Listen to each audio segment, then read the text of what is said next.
is November 13th, Thursday, November 13th. It's currently 6:39 a.m. I have an exam at noon. And as always, my name is Aidan Andrews, junior at UIUC studying physics. I'm going to do a PhD in AI and robotics next year because I'm going to try to graduate early. I don't know if it's on.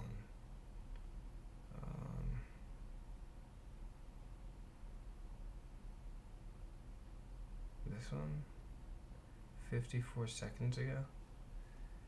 That seems right.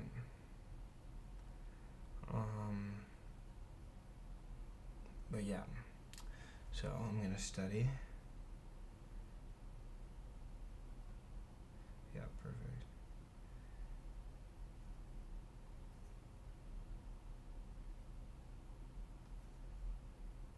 Alrighty, perfection. Let's get started.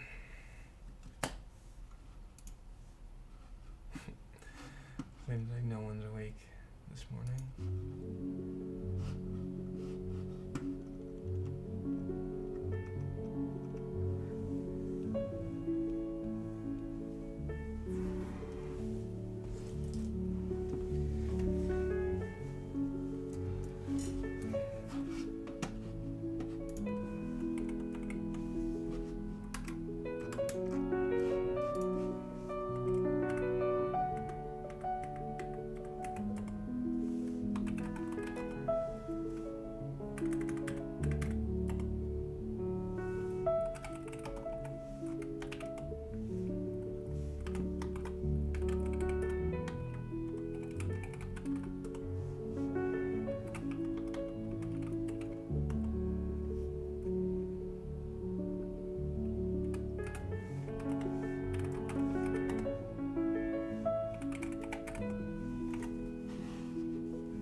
I'm just going to run this training again real quick, and then we'll just times it by 5.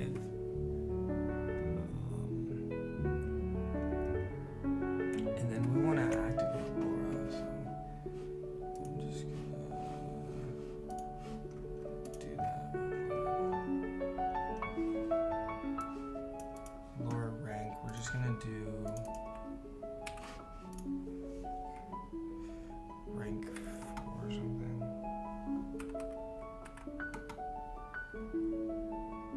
Rank 8 is normal.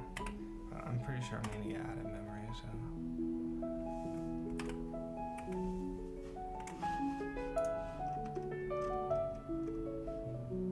Oh wait, where's this saving? Where's that saving? Oh no.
So I need to do the practice exam.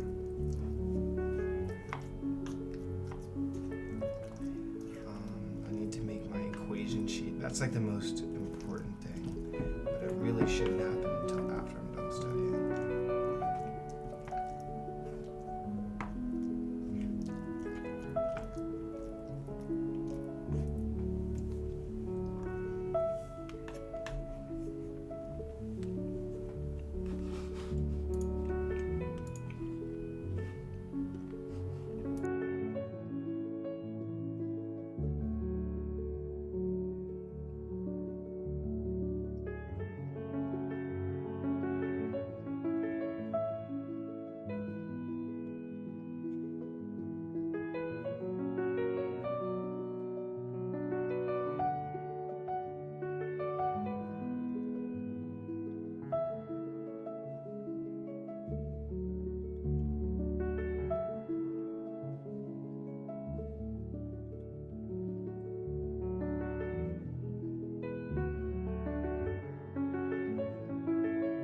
I'm just gonna make a rough sketch of my equation sheet so I can use it on this practice exam. So we're gonna have like Fourier.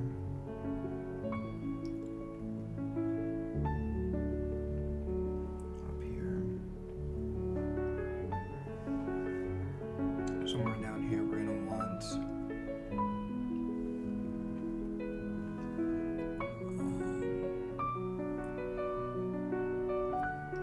damped oscillators.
Represent this delta function using Fourier series.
I don't want to do this.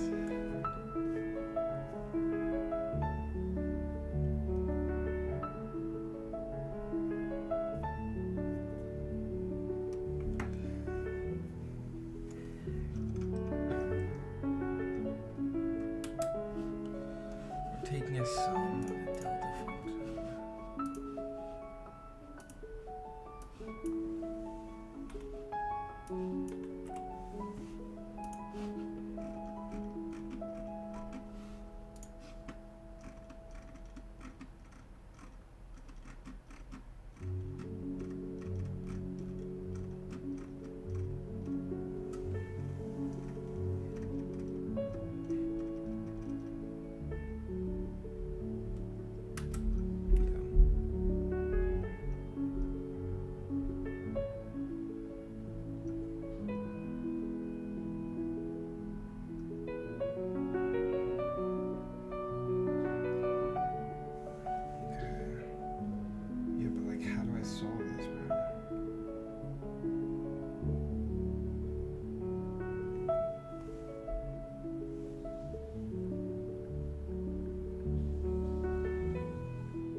Dude, this question is like not possible.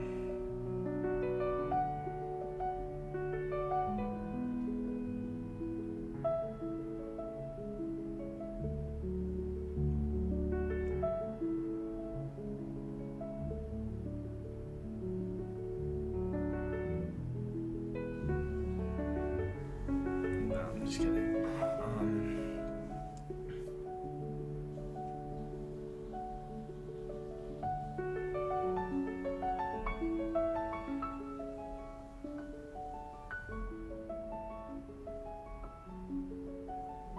What do they do?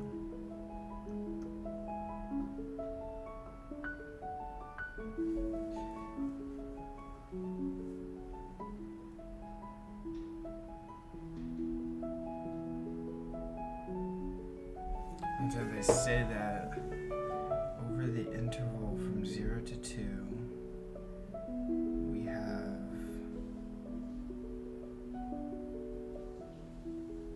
0, 1,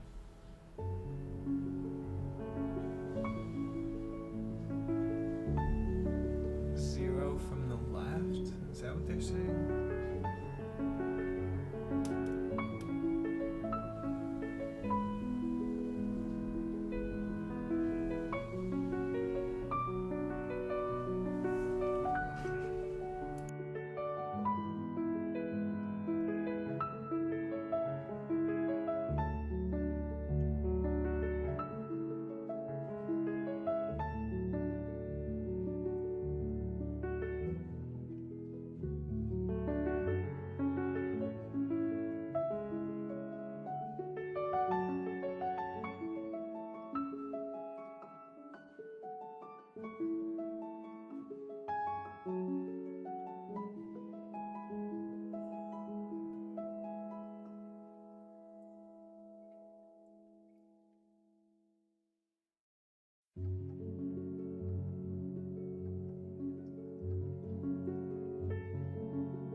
That seems correct.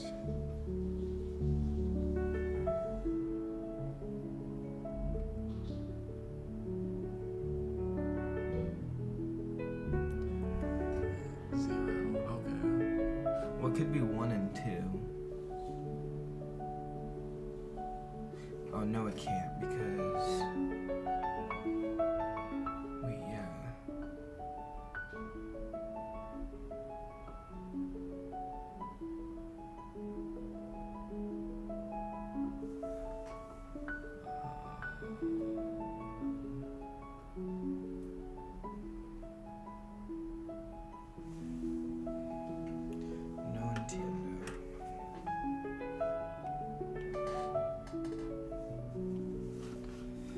Bro, I don't understand why we're taking 0 and 1.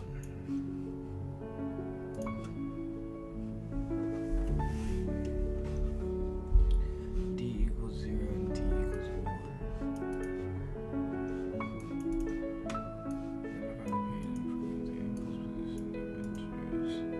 That's correct.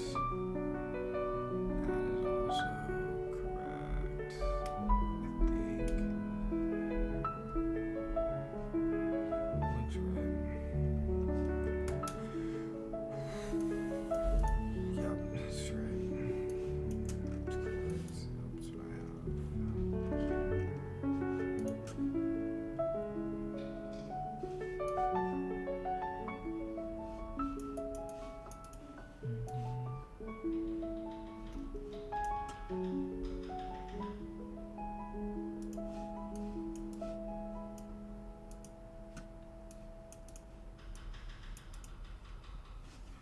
What about if we do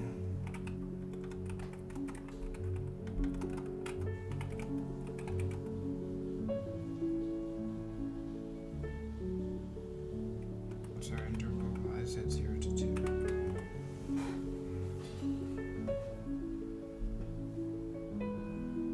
Oh wow. You thinking about it.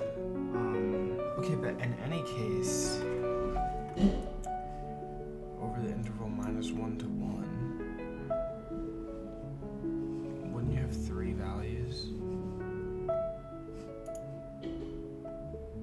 Why do you not include minus 1? What's up, Ollie?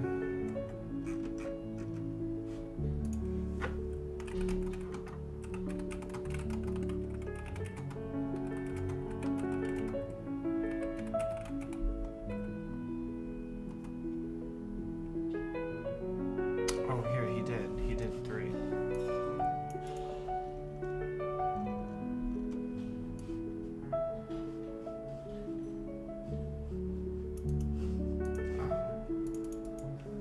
Oh, so you have to exclude one of the bounds only. It doesn't matter which one.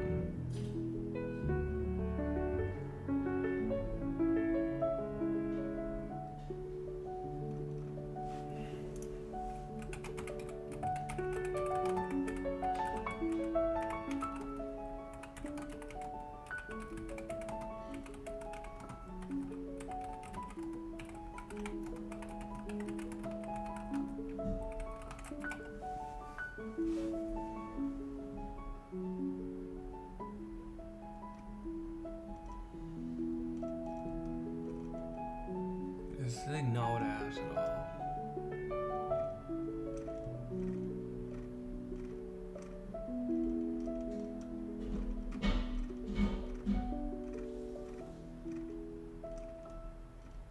Yeah, so it's arbitrary. We can choose any bound. So then I don't need this solution. Okay. So we're gonna go with 9 from 0 to 2. 2 to 2. Over this interval, we're gonna have 2 minus 1 plus negative 1.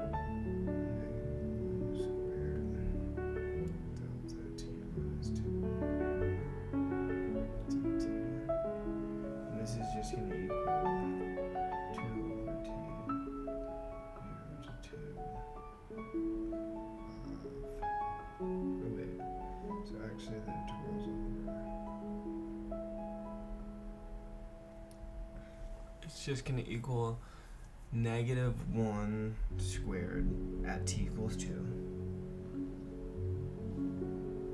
So we just have negative 1 squared minus negative 1 to the 1 at t equals 1, not including 0. So that's just 2. And so you get 4 over 2, you just get 2. I get A naught is 2. 0, 1 minus 1. Okay, hold up, bro. I don't know how to do math.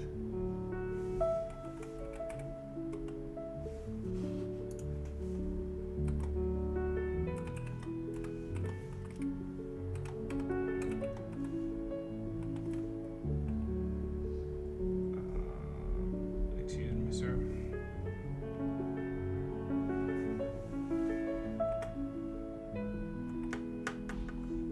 He does negative 1.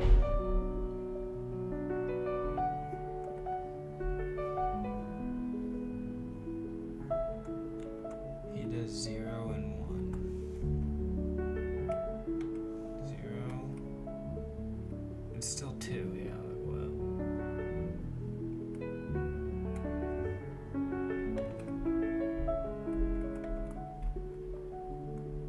Wait, which one did I do?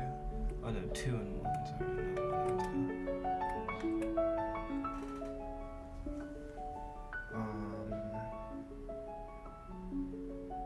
So what happened to my answer?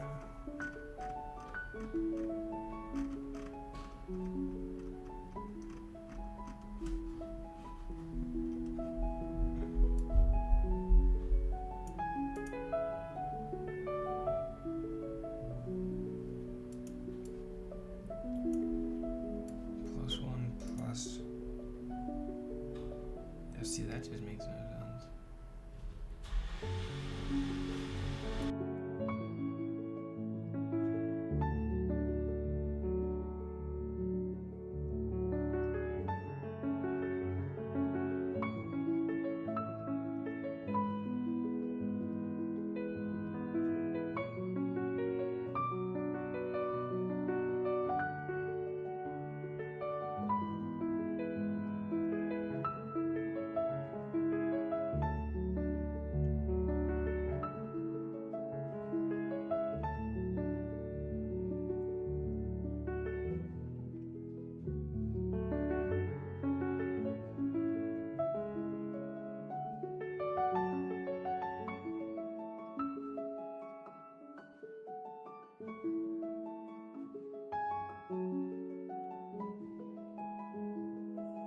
I think I should look at this more intuitively.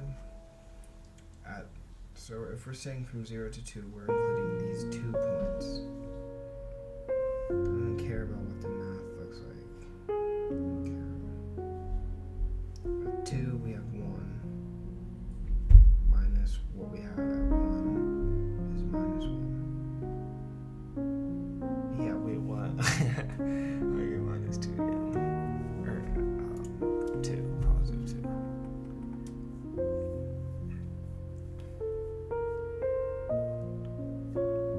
Okay, yeah, we got that. T equals 2 as amplitude plus 1. Oh, wait, are we not we're not evaluating the integral, that's why.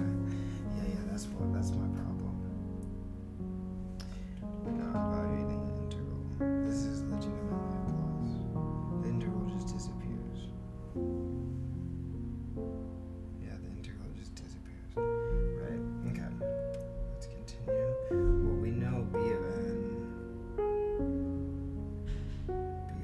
equals 0 since the function's even.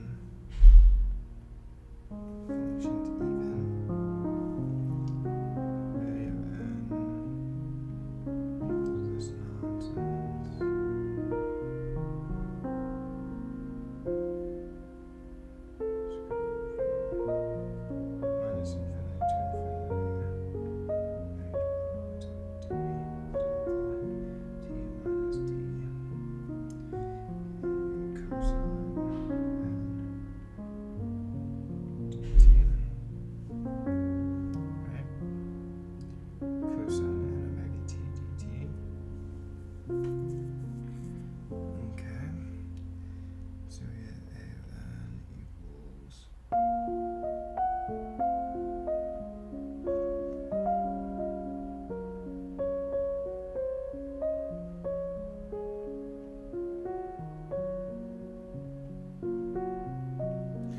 doesn't the interval just disappears though, right?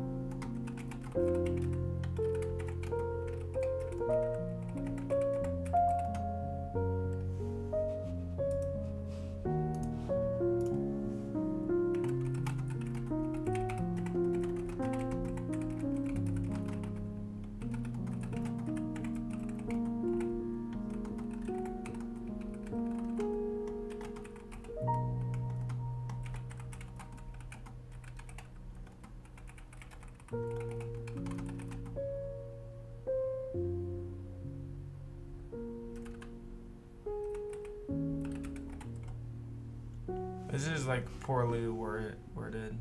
Okay, but he understood. Yeah, in your case, delta t minus d cosine n pi equals cosine n pi d. Okay. So this is going to leave us with -1 to the 2 cosine 2 pi t plus -1 to the 1 cosine pi t. And this equals just cosine 2 pi t minus cosine pi t, which equals a piecewise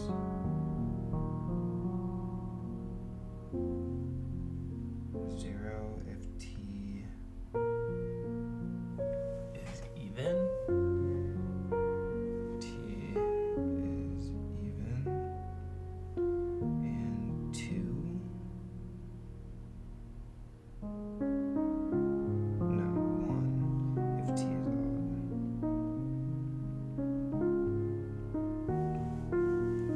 Wait, no, cosine of pi is -1. So it's 2.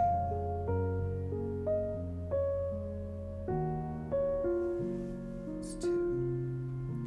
2 if t is odd. We get this piecewise 2 if t is odd. Oh yeah, right, bro.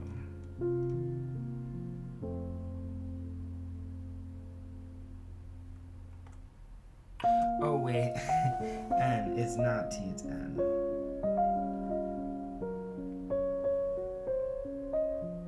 Sorry. N. We know what our value of t is. Yeah, n is odd. So is this right? That's what this guy got. 2 n is odd, 0 n is even. Got it. Okay, it's pretty straightforward. Ready? Now write xp of t. This is just from my equation sheet, bro.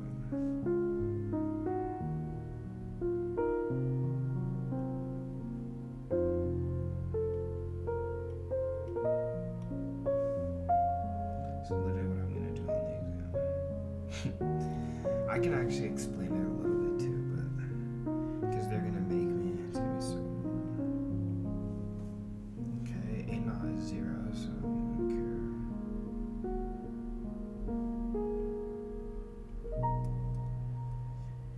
All we have is this. The sum of 1 minus -1 to the n. Right? If n is 1, n is odd, so -1 is going to be 2. If n is even, then it's going to be 1 minus 1.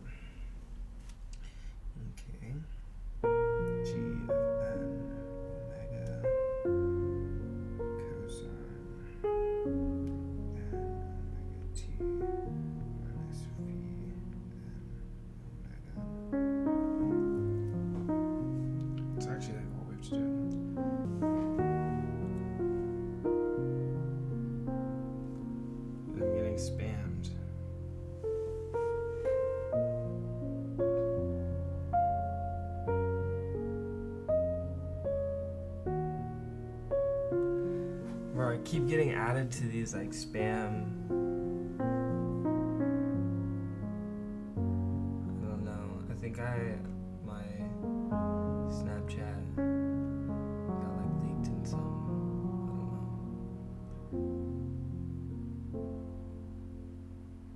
I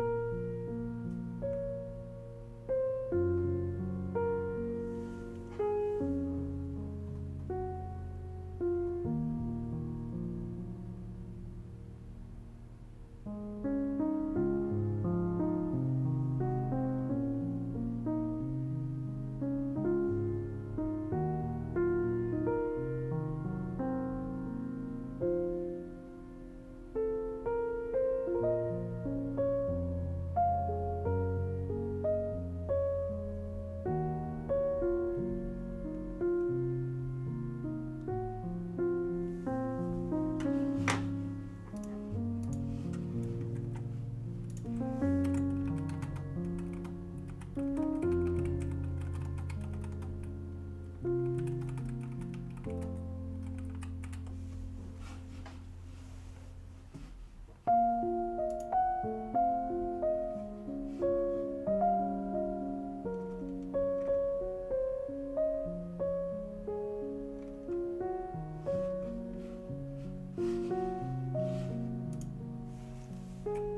that question.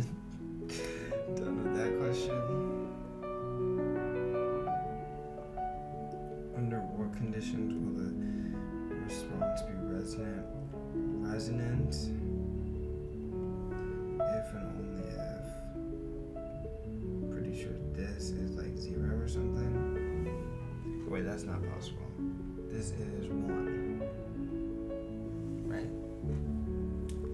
Is that correct?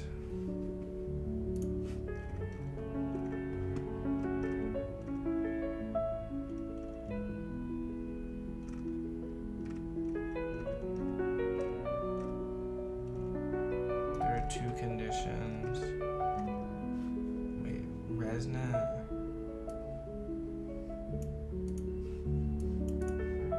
This squared is less than 1/2. What did he say? No, gamma squared is less than 1/2. Gamma is also less than 1.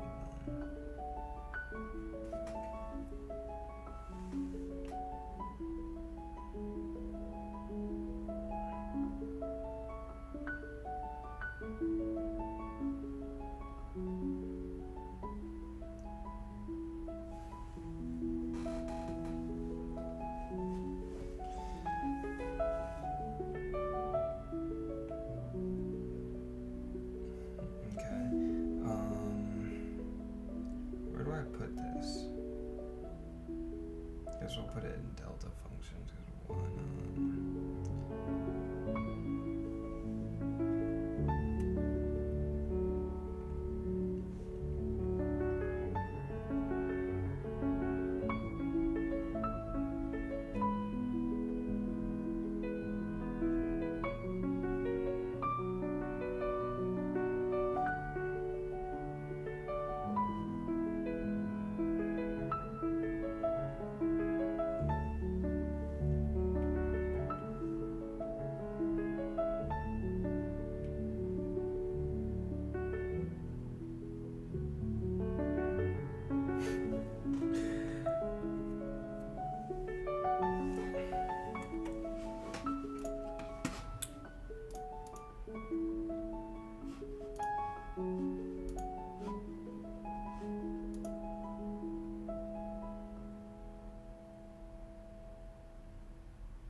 know what resonance is. Can I please test any mind? No. That was like a hackathon project.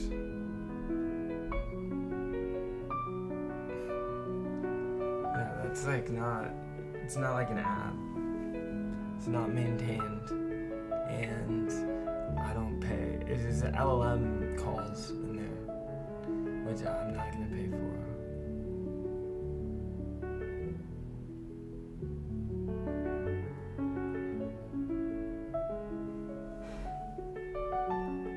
Unfortunately.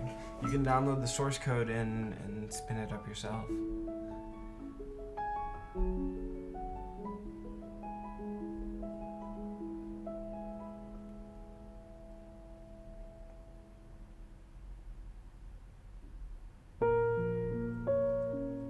I really don't even know what resonance is, bro.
So an n omega equals omega naught.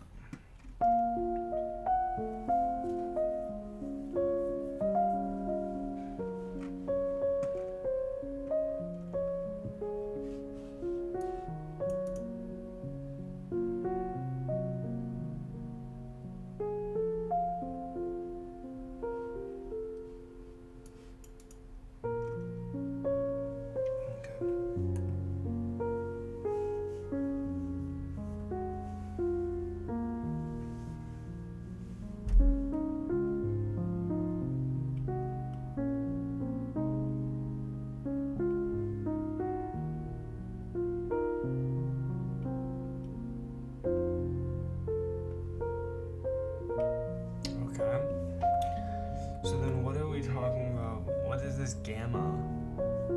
What's the point of defining gamma to be anything?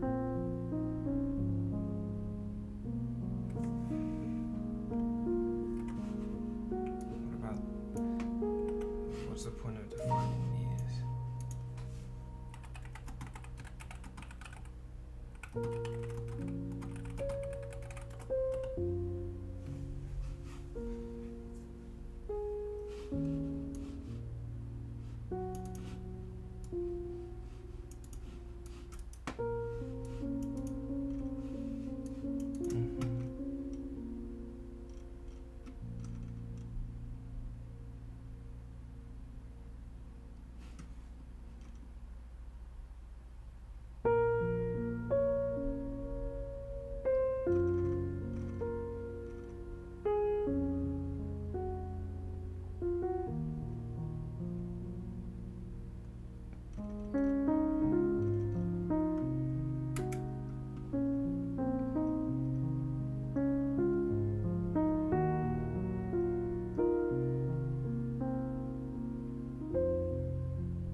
why didn't you mention this?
Okay.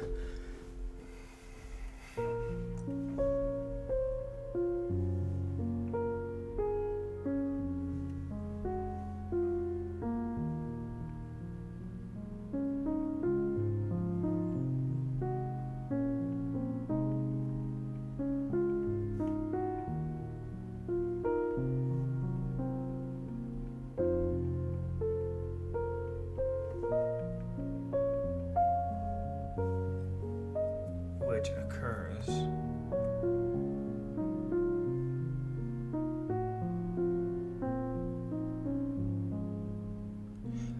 I see what it's saying.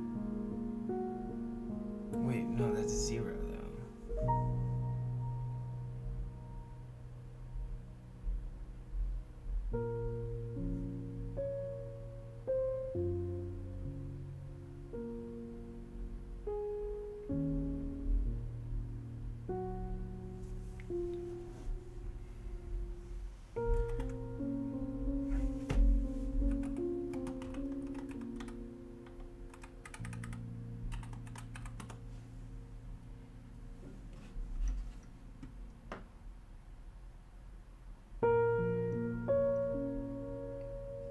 It's the same, so we just define, bro. We use Wn equals.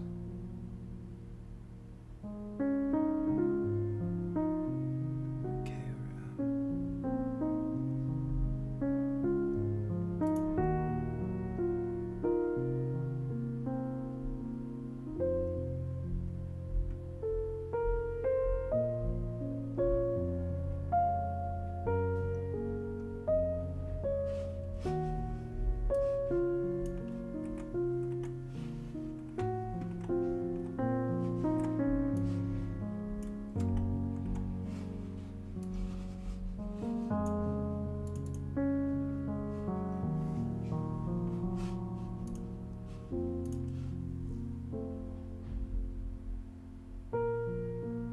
That is the answer.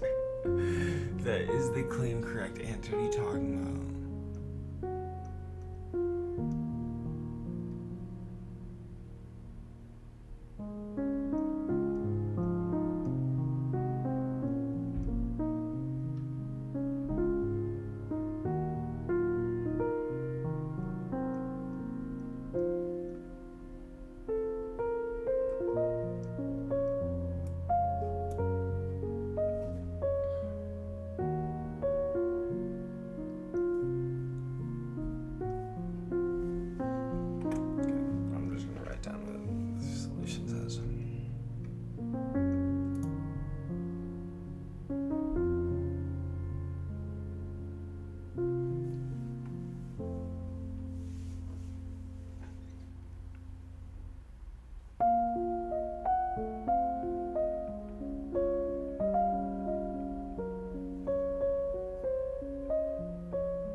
so easy, bro. You can just tell it what to do. Like, now ChatGPT is gonna be good. Okay, I'm trying to think of what else I should write. Like, let me do that, like, interval question that I had.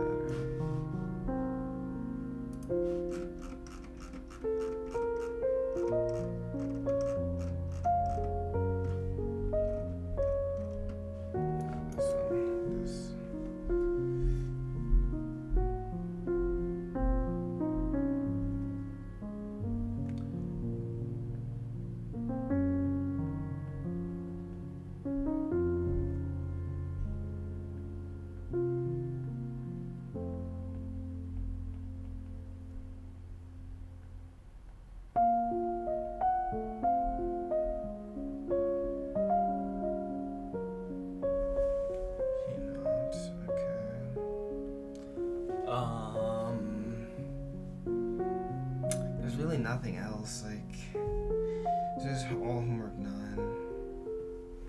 Homework 9 was all delta functions. This stuff is kind of like, you just have to know it. Oh, you know what? There actually is this, like, little, if you go to 19, that's the wrong class.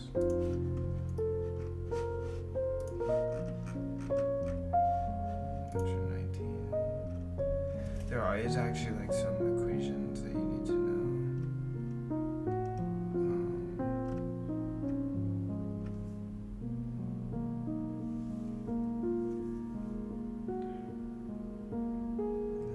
This is easy.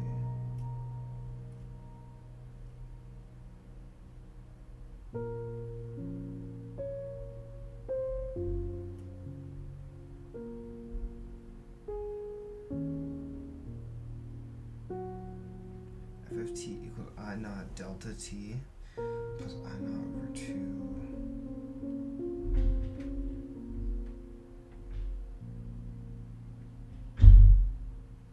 Okay, if t is even, oh, wait. T is odd. Okay. I see.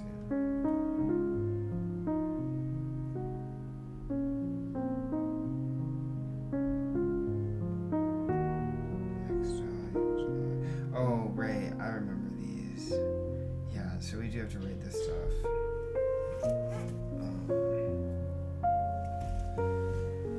It's 8:19 a.m. Is it?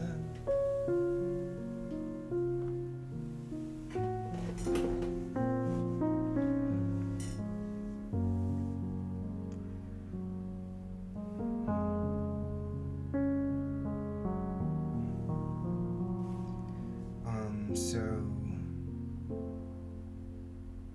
what was I doing? Yeah, I remember some of this stuff. Yeah, we're gonna have to write all of this down, actually.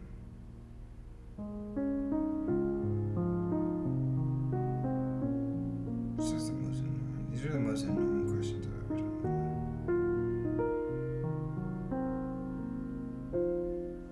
Yeah, G of t. Yeah.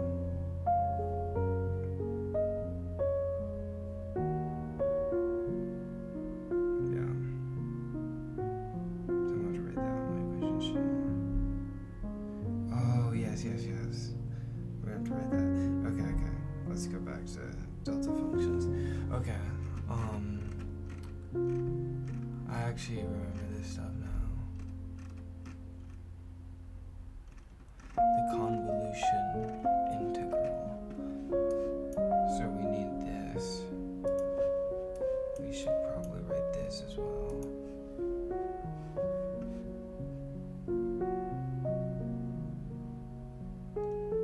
Oh, no, this. I want to write this. Yes, indeed.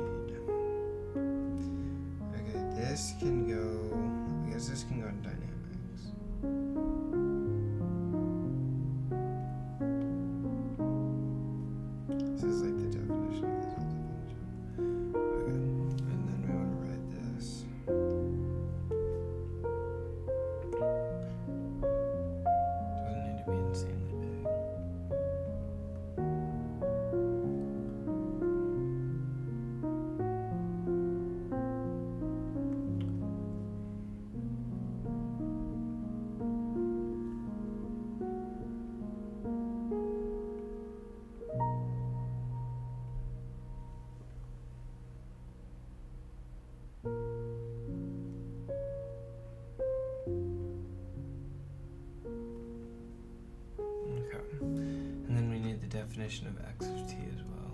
I'm pretty sure this is the most general form of x of t.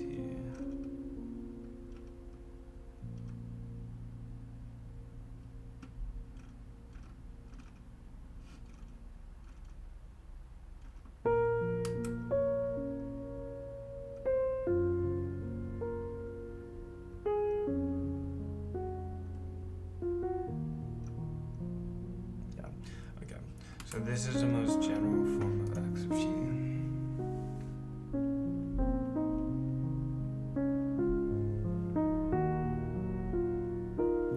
Let's actually write this next door.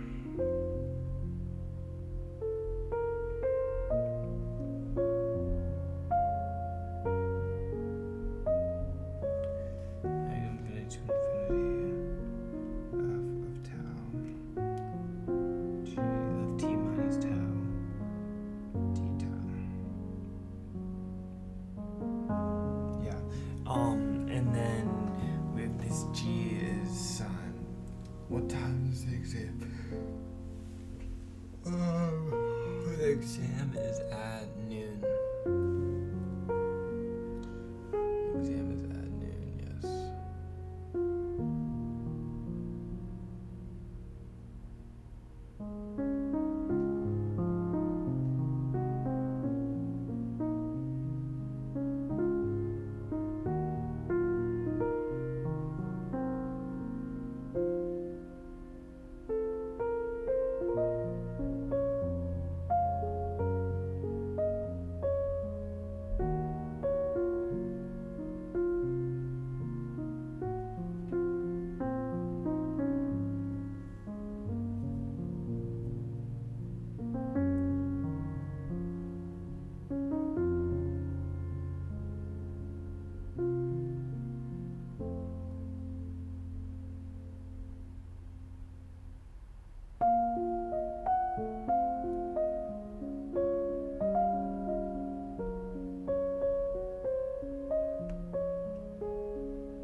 That means.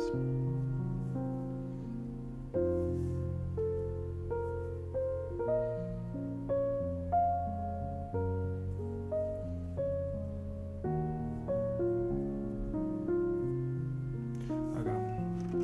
Now we gotta define g, which is given to us clearly. That is up here, yeah.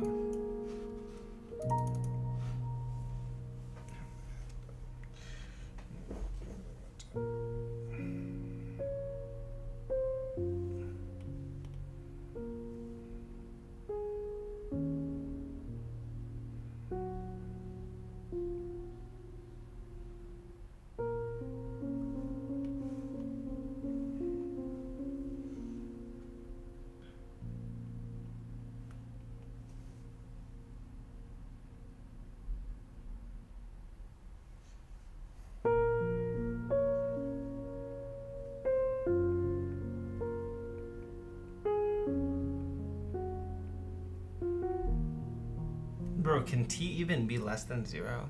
Or I guess it can, yeah. But like, why? If t is time, doesn't even make sense. I guess it depends on where you set your t equals 0 to be.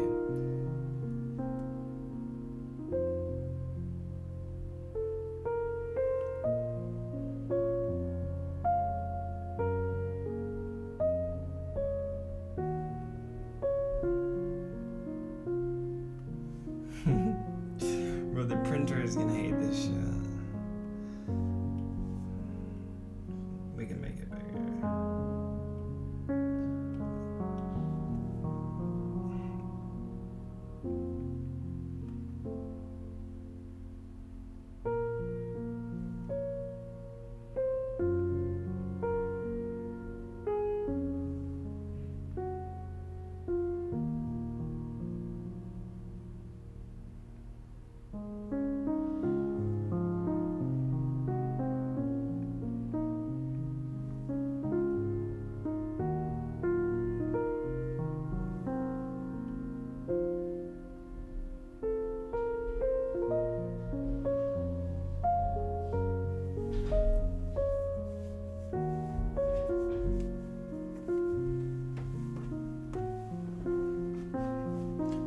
AJ.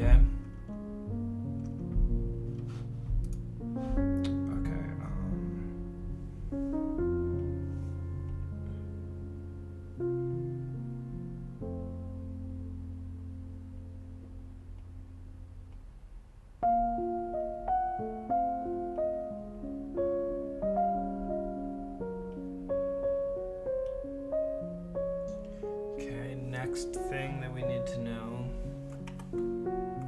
is what homework is this? Is homework 9.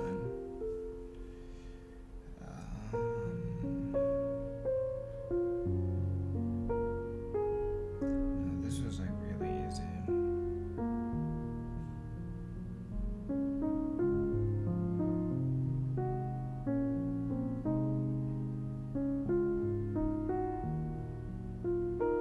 Let's write this, actually.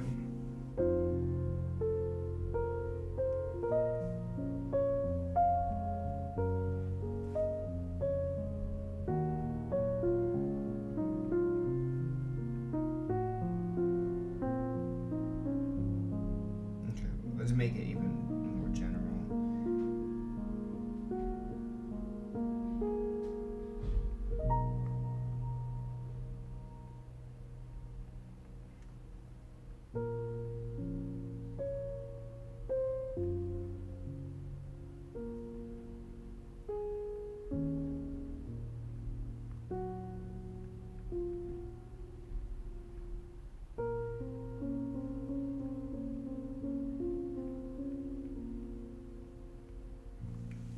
Pretty sure this is right.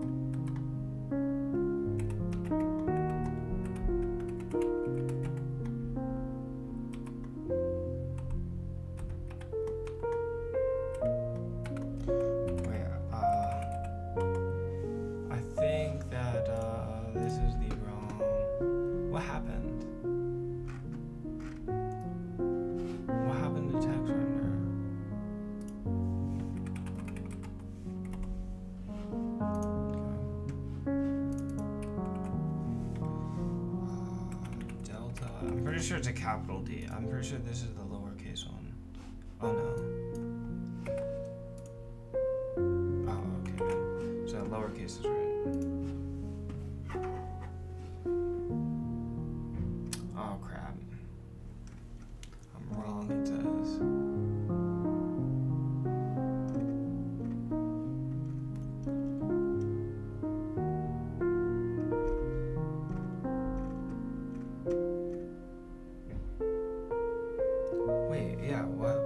This is what I have. What is U?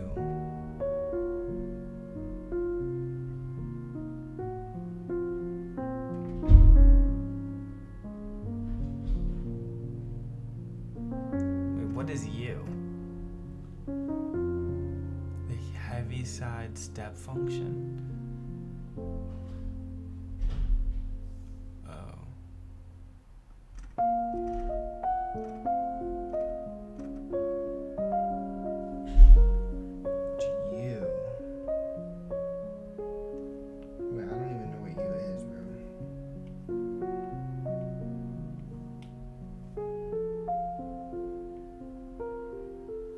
What's the difference between you?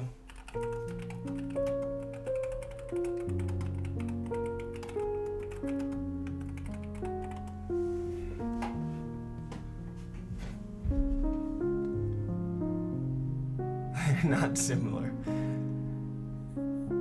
U of T.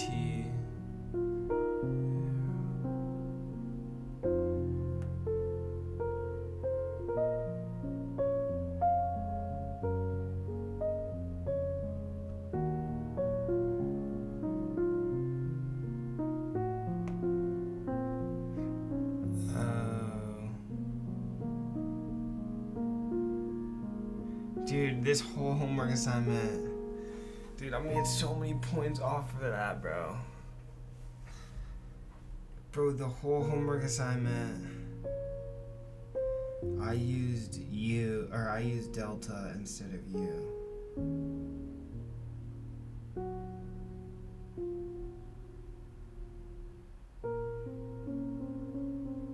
Well, because delta actually did have to be in the... Wait, okay. Did they release the solutions for this homework?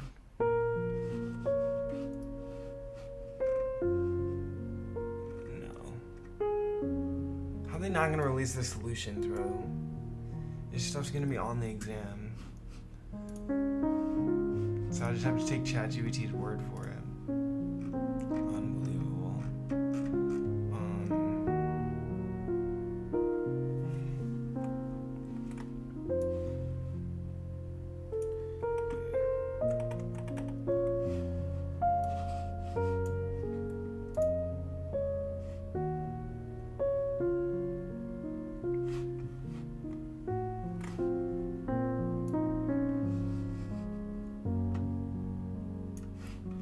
Give it a little snippet of what I did.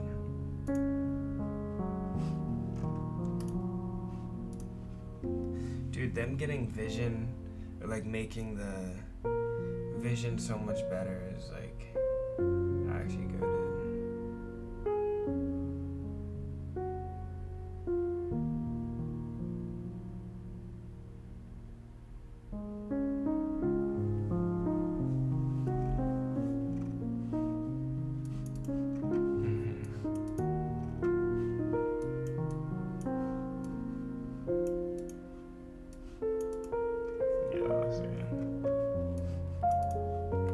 I had all deltas instead of U's, bro. Rookie mistake, buddy. Yes, the solution is this. Since t minus tau equals 0 for tau is greater than t. Yes.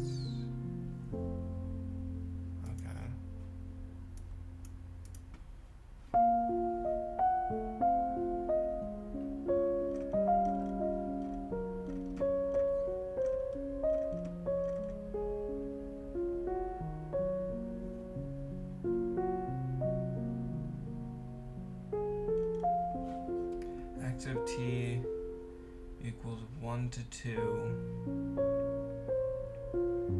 What did I write?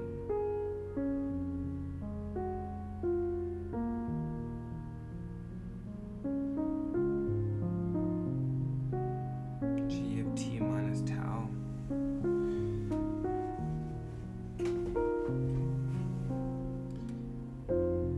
I mean, yeah, like, it's straightforward. Why did I do t minus 1? What is this nonsense?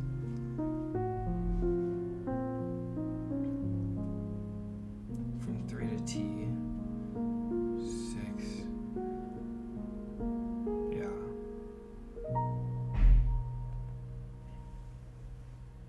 Okay, let me just put this whole thing in my position. Because, I mean, this is going to be on the exam, so, like...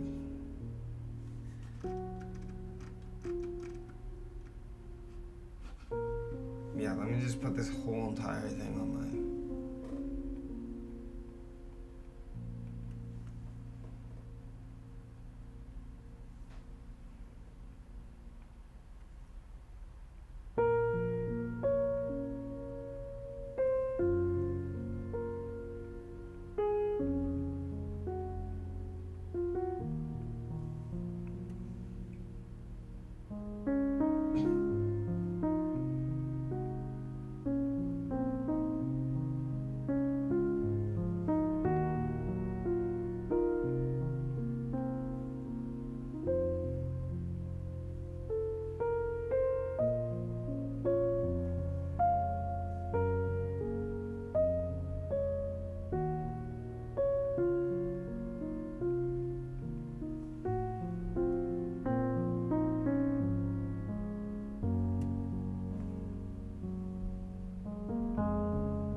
next step is to then get the integrals for both.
So now we break it into intervals. Oh, well, we already broke it up into intervals, but let's write these into their respective.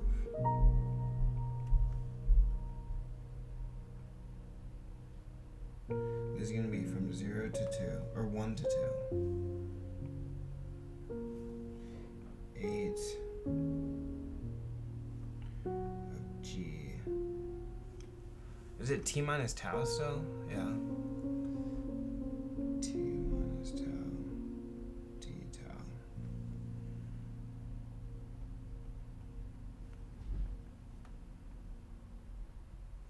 And I'm pretty sure this one has to go from... Yeah, whatever.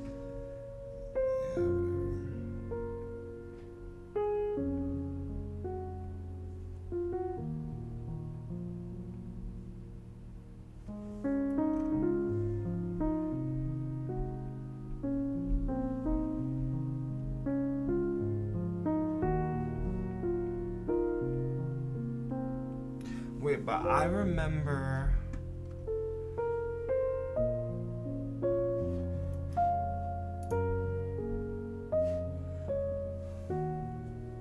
What homework is this?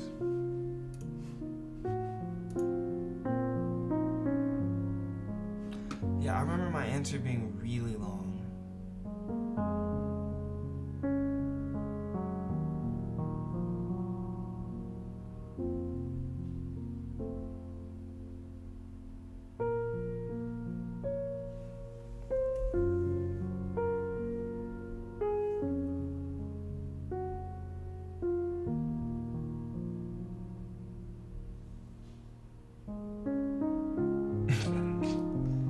I did this.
I want this guy to think about this a little bit longer.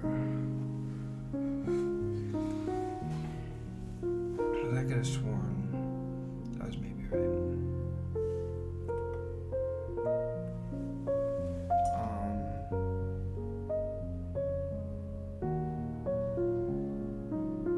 I mean, that would make things a lot easier. the way Chad did it is like significantly easier than the way I did it. 100%. It's not even close. Okay, problem 1.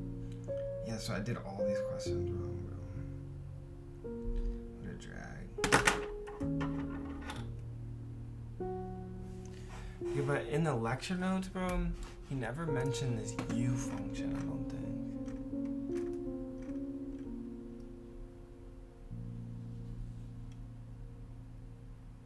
Like, see, we have deltas.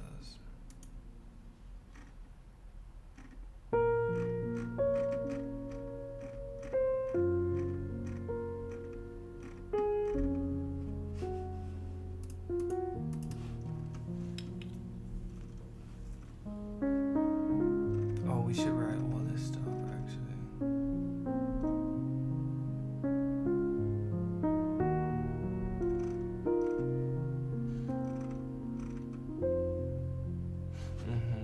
We need to write this. For sure.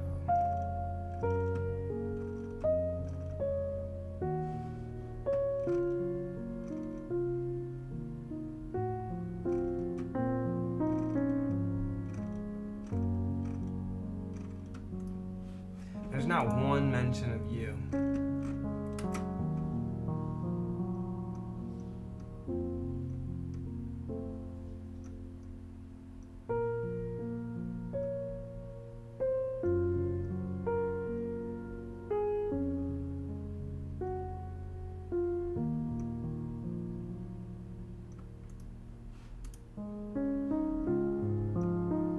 Okay, in any case, let's write this down.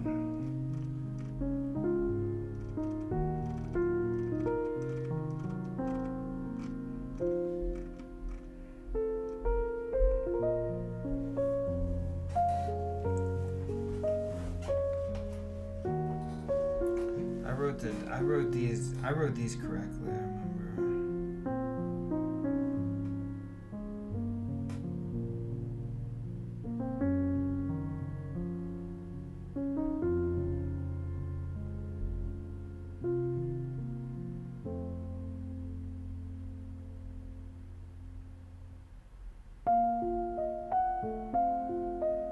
Yeah.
x equals squiggle.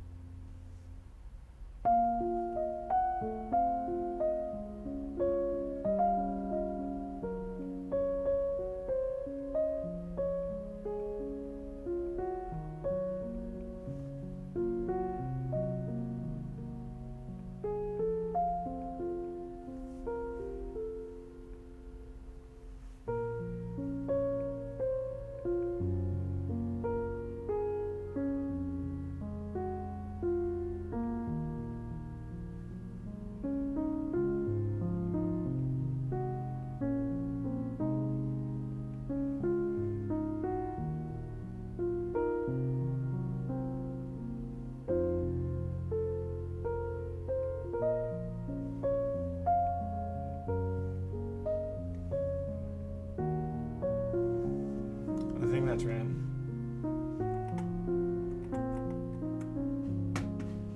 What question was this for? Yeah. X squiggle minus m omega squared plus CIW plus K.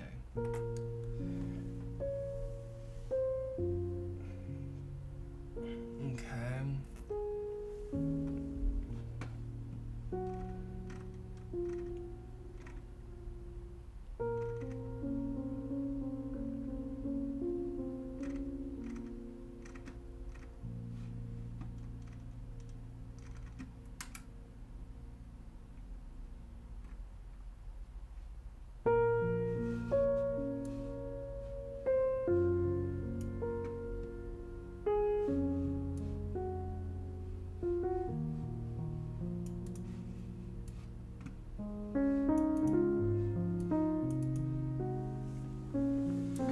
I remember I had to break it up into tables, or into integrals that could be looked up in tables. Where's the definition of big F and big G?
Oh, this is the definition we have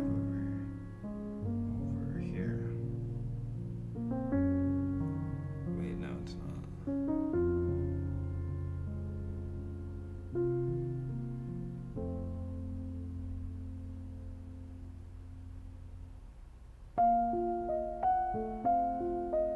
Oh, I see. So f is just any function of f, and then f squiggle is just this integral. That was in the...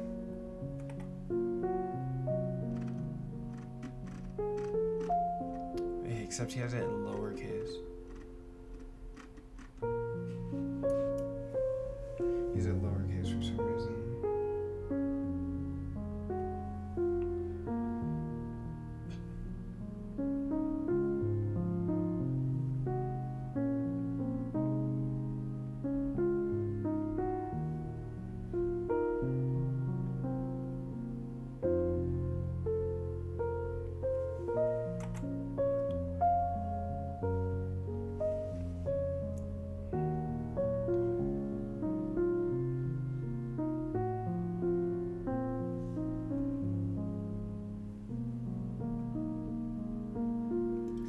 We have the definition of G.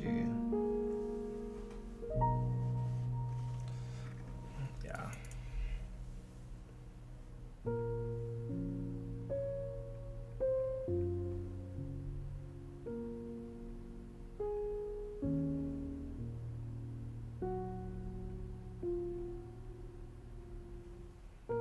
But G can be reasoned, like we have...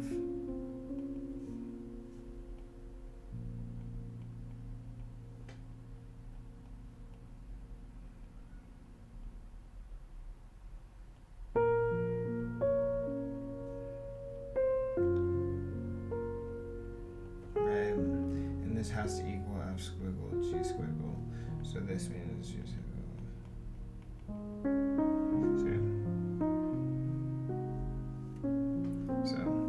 G being explicitly written is not really necessary, but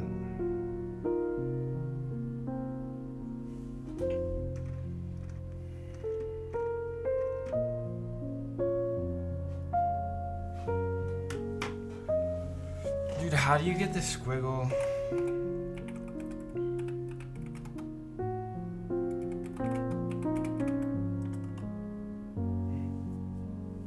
No, on top of the text.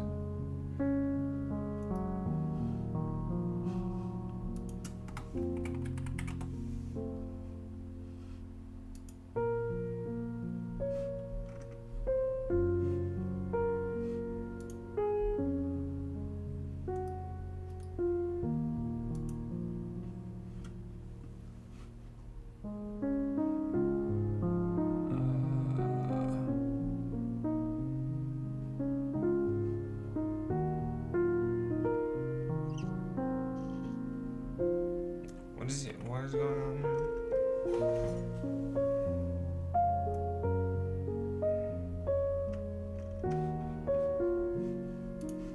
I'm sure how. I was just tilde. Okay.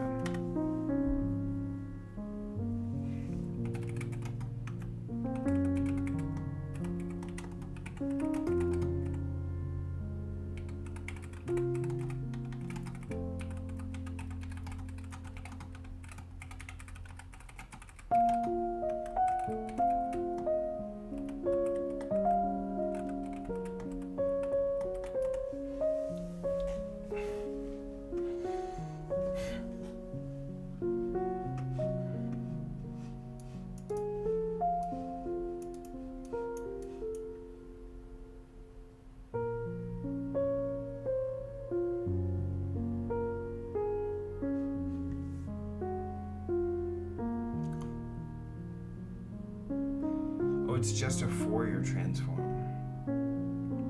So you just replace that with X. I see.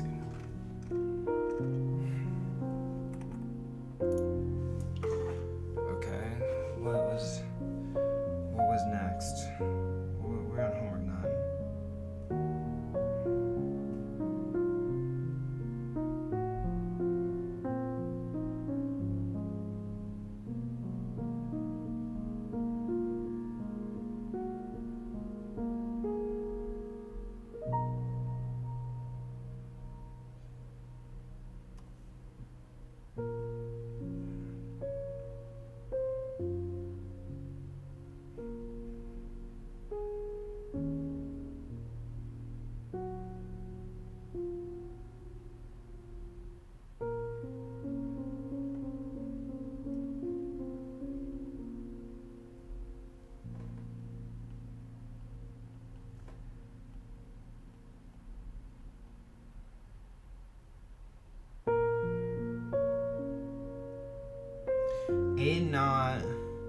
A naught over 2 is equals the average value of the function.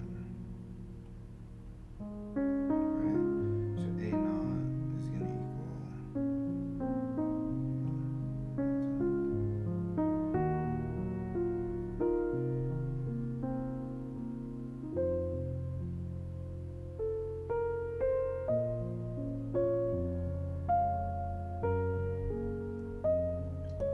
let's see what... Okay, wait, let me write this damped oscillator stuff here. This was specifically what I wanted to write.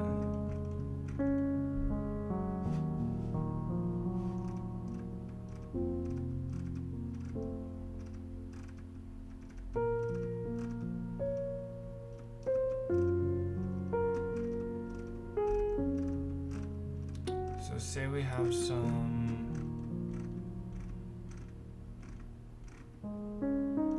cannot solve. Oh, here it is again. So we have some gamma equals c over 2m omega n.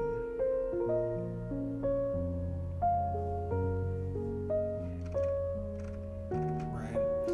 Then gamma is greater than 1 over damps. And the general solution is this.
Let's go to undamped.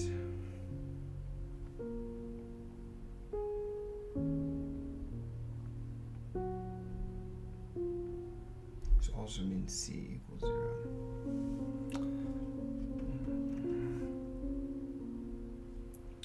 Undamped.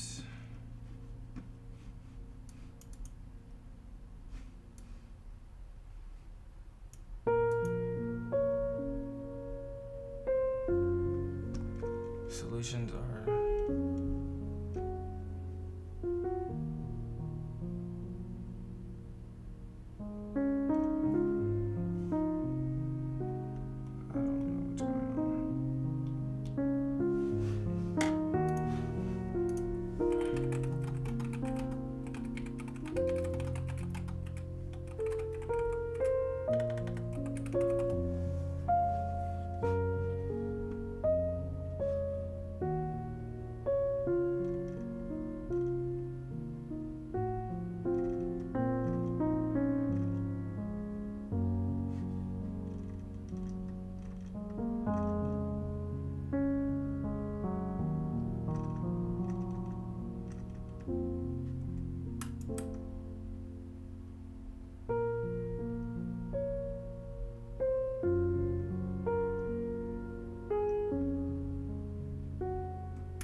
Oh, I see.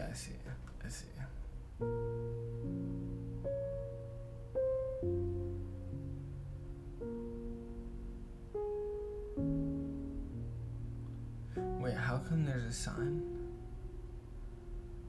I thought signs were always not real. Okay, so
is that it for damped oscillators?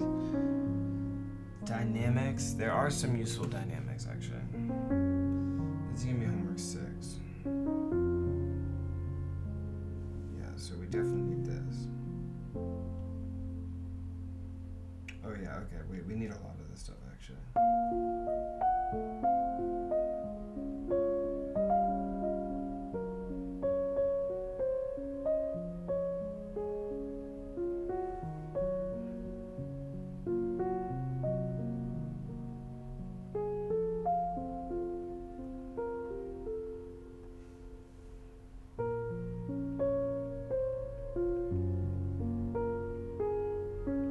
We should split this up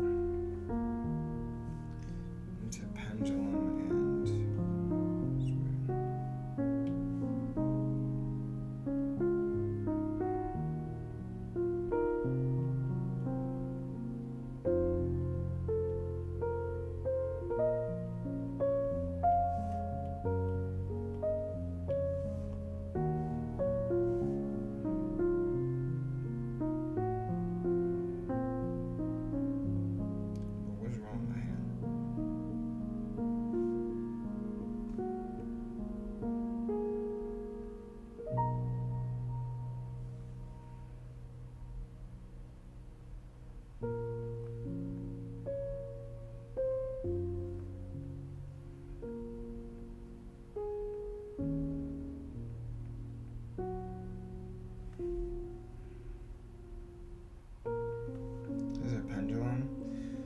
potential of pendulum?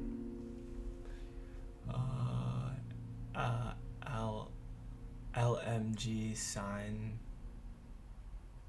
Wait, no, 1 minus. Let me just write this out. We have some theta. Our x component, or our y component is cosine theta. We want upright to be 0. No.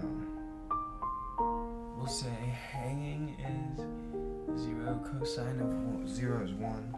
So we'll say hanging is theta 0. So then we'll have to have 1 minus cosine theta. And this is mgl.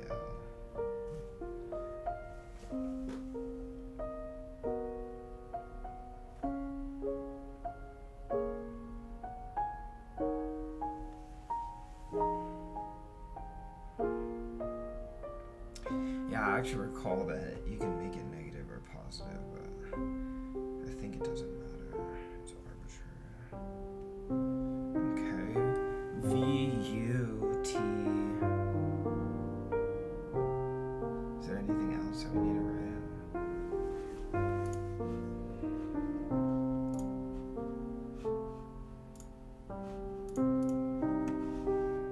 This is a pendulum.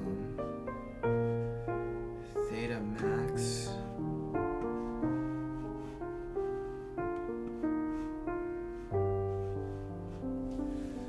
Yeah, I mean, we already know this. Like, writing these solutions doesn't really help because, oh wait, it actually depends on how we define their potential.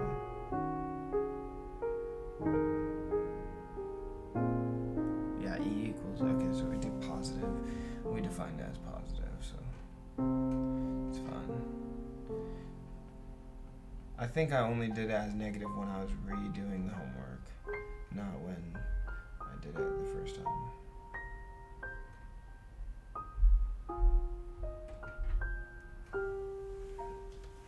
This can be smaller because this is not that useful.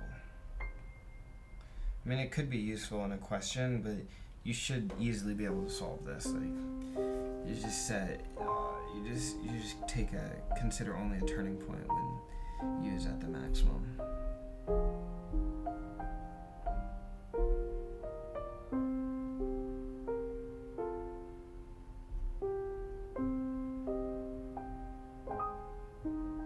If E is greater than U max, yeah, that is true.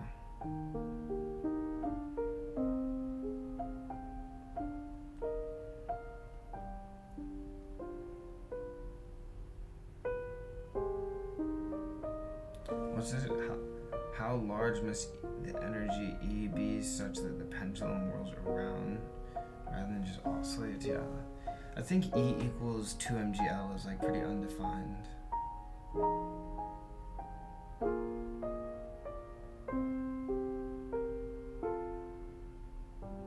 It's like, what's the behavior there? Just balances at the top, but it's not possible to balance on a circle. It's like perfect, right? It's like it's an unstable equilibria.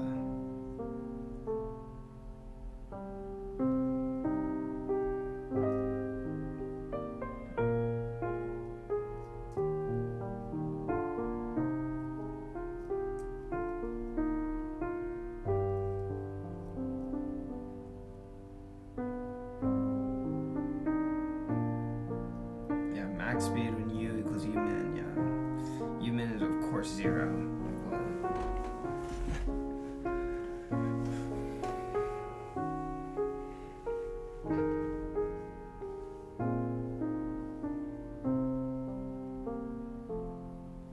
Yeah, I guess we can write that too.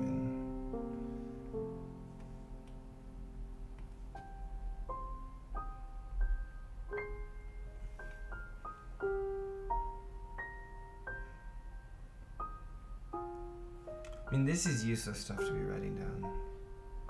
It's like more or less common sense. Okay. Mine is 2 points. Hello? T equals 2 pi over. Oh yeah, I did my algebra wrong. It was so stupid. I didn't even do my algebra wrong. I just forgot G. Right? Like we have T equals 2 pi over omega, and we said omega equals 2 over 3a. Right? Omega equals 2g over 3a. And we literally have it like, wait.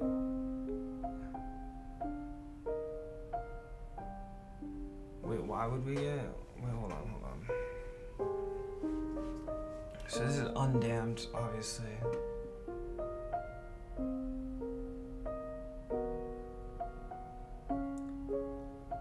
Wait, what are these equations I'm using? Oh, I see. It's a compound pendulum. Yeah, we're combining the kinetic and potential energies. Consideration. What am I trying to do? Determine the pendulum's period for small oscillations. Oh yeah, right. So use chain rule. Yeah.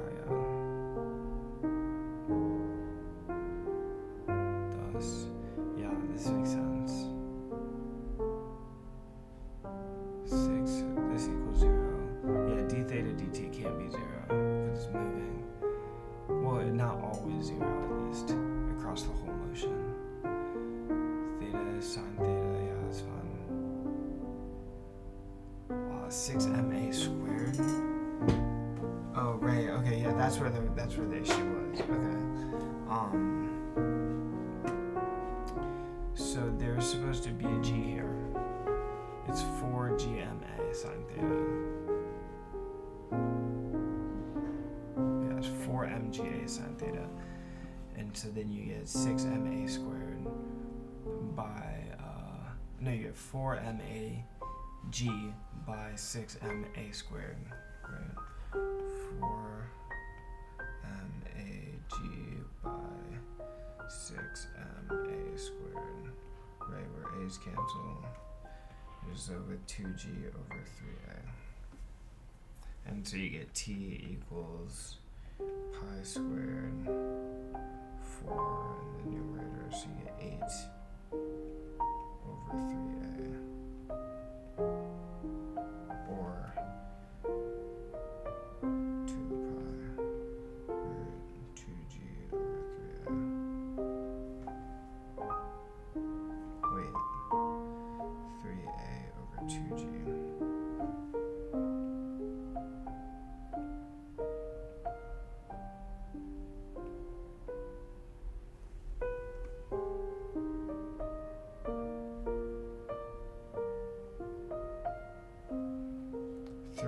Or 2 pi 3A over 2G. And we said, yeah, of course A equals L. So we're left with pi 6A over G. Or 6L over G. Oh, sorry. A equals L by 2. 3L over G.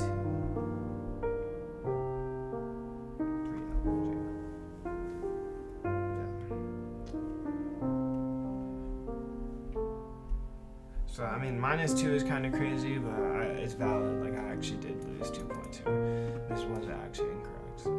But in any case, the only thing we need to consider in this question that's going to be of any use to us is the fact that, like, we're going to have effective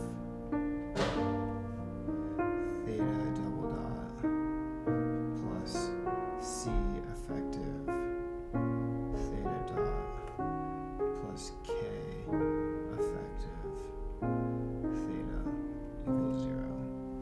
And so this allows you to recognize coefficients like we did in this problem. You just need to find a way to put it into some form that's dependent on theta double dot and theta. Oh, and pendulums don't have any. This is just dynamics in general, because pendulums don't have any dampening typically. That's just general dynamics. Okay, on a spring. Yeah, I mean, like, we can include this. It's the same equation, but this is like with the legitimate values.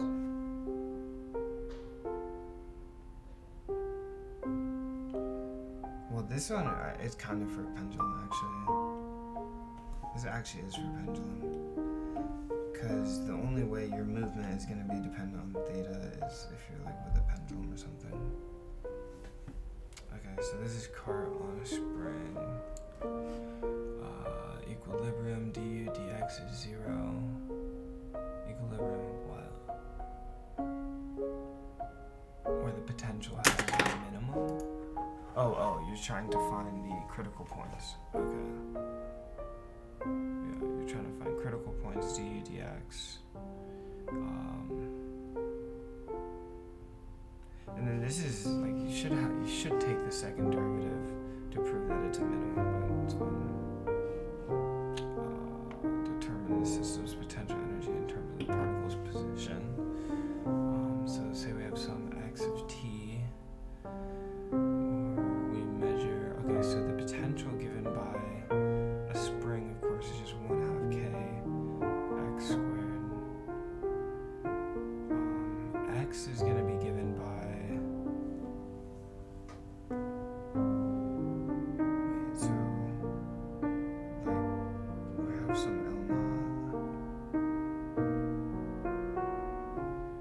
This wants to be L naught. This length here, this, I guess this is C.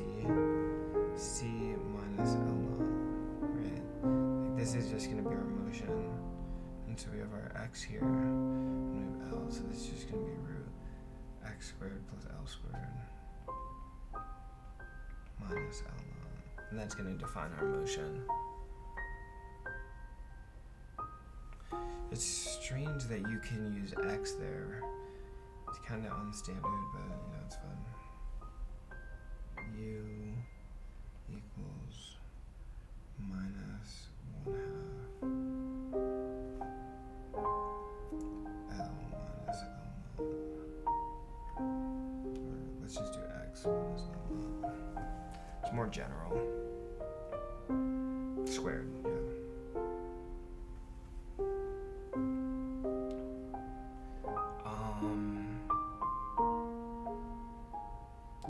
Well, it depends on your coordinate system, like if u is negative or not. Like, if you're defining, like you have a spring like this, right? And like say we have some L naught, and then we have our x. For x is greater than L naught, then the force is going to go to the right. And like we define this as our positive direction. So, like x minus L naught. Oh, it's squared, so it's always positive. Oh, so this actually has to be positive.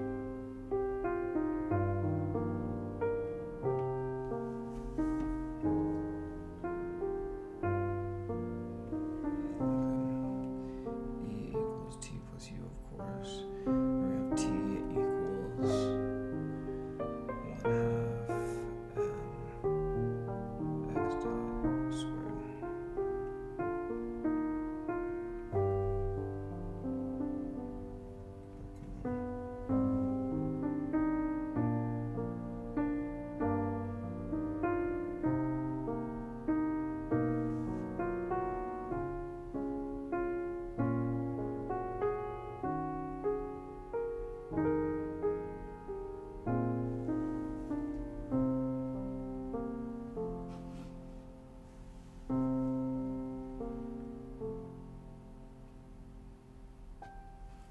I guess we can write that as well.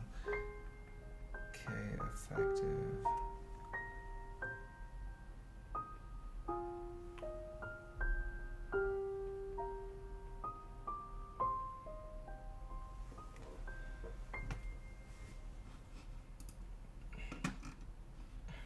What'd I lose a point on? Oh, I missed the. Bro, that was so stupid.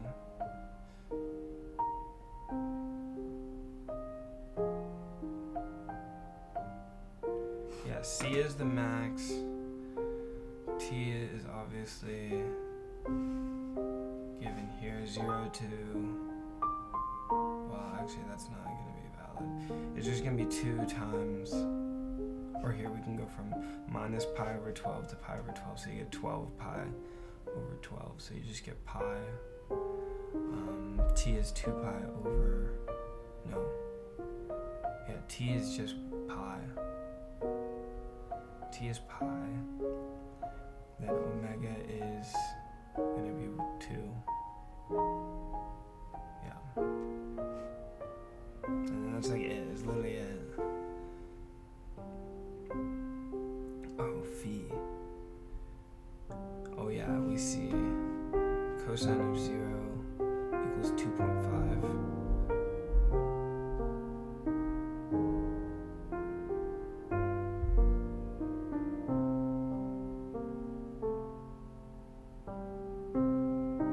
Wait, why does our cosine of 0 equal 2.5?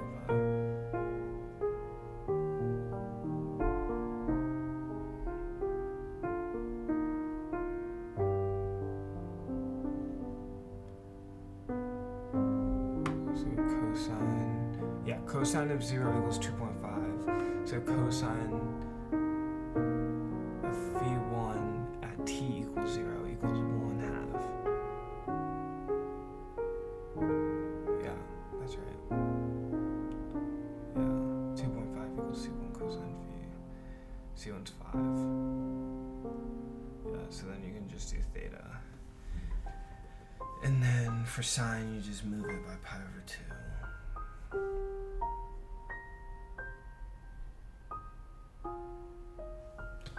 you represent them in the form in the I, and then convert it to the cosine sign. It's pretty straightforward.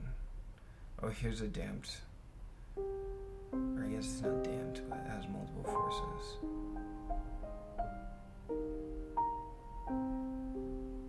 Yeah. Torque of who? Okay, I see.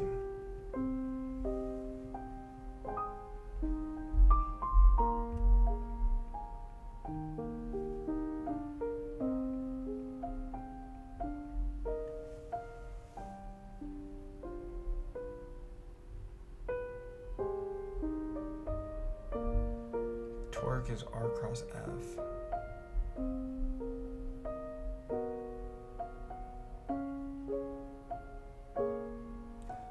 F and R.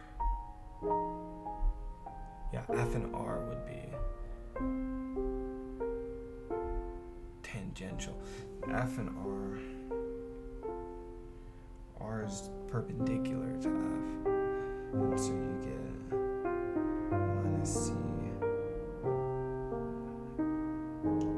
theta dot times R, which R,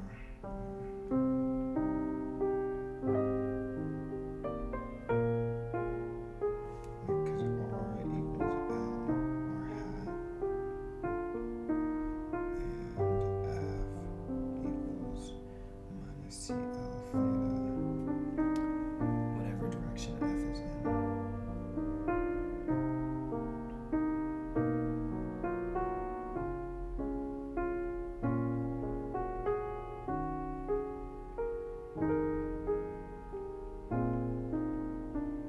Equals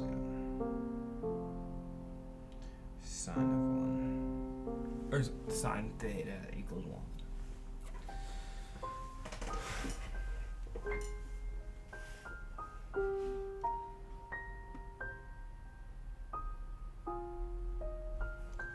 Dude, what else is there to write? Look how small, look, I have like no information on my equation sheet. There's literally nothing else to write, honestly. I can just make all this stuff bigger.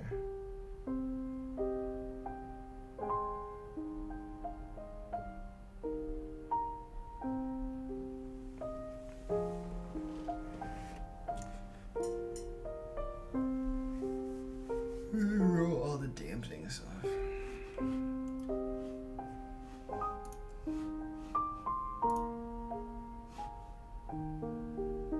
I already have that written.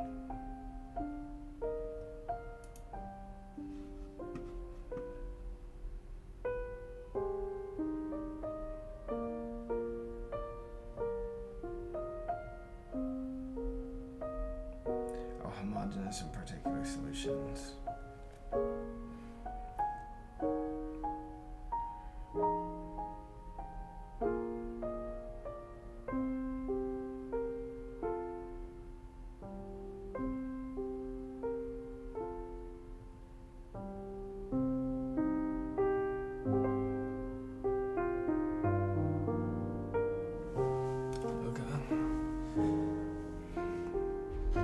Spring, if C equals 0,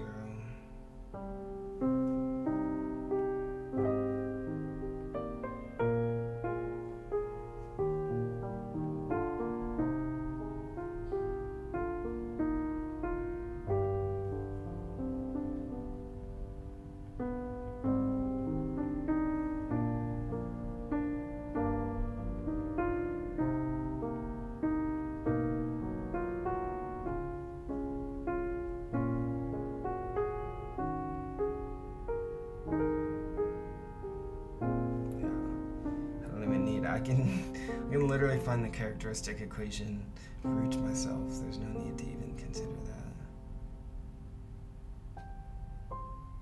The particular solution, you guess.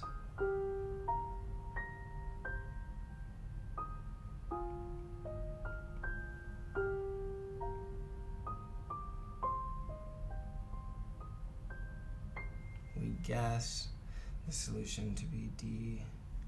Oh, well, this is only if the force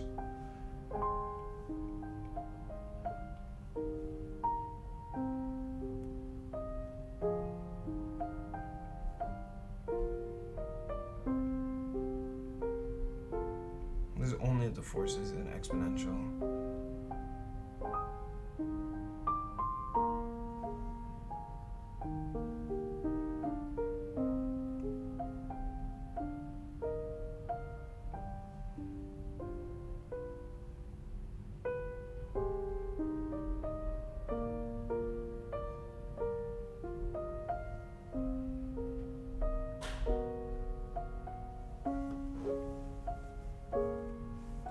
Approximating sine theta by theta is killing me.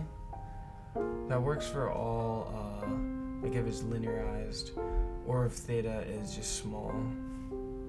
I mean, you can see it, like if you go to Desmos. Like sine 0.001. Oh, well, it has to be in radians.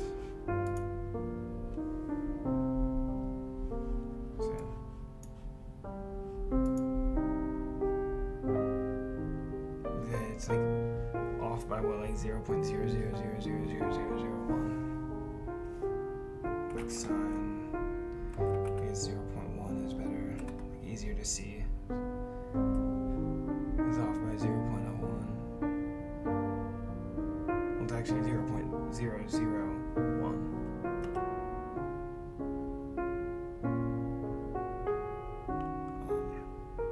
And it works all the way up to like 15 degrees.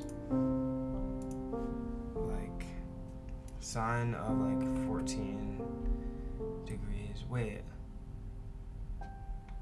No, I forgot what it works up to, or like what the angle is. I thought it was like 20 degrees though. That's what they said.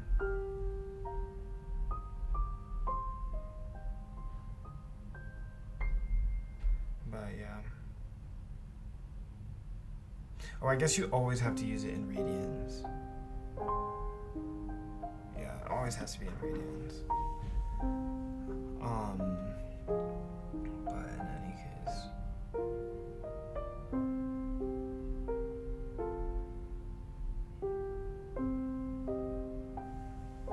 Okay. Next. We actually should write all of these. There's like a bunch of different homogeneous and particular solutions for these kinds of problems. And they label them by what type of force we have on the right hand side. So let's go to lecture, there's a lecture 15 maybe. Yeah, so we have some effective force. That's some equation explaining general solutions. Yeah, power series. So, like if f of t is some power series, then our solutions are, I don't know. We try this as our particular solution. It's exponential. We try this as our particular solution. And you solve for the coefficients. If it's some cosine or something, you literally guess just the same form. And then you solve for the coefficients. Yeah, and you get this G, so on.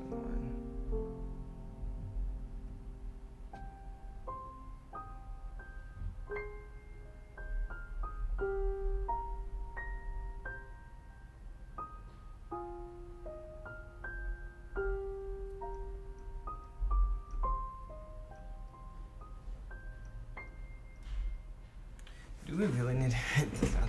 Like, we kind of already have this written. Oh, I guess it's... Okay.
particular solution.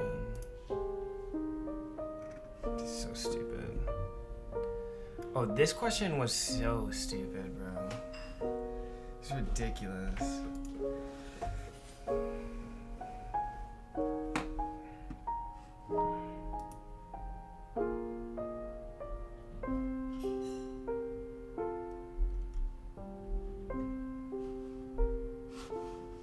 Okay, I still haven't even done the practice exam.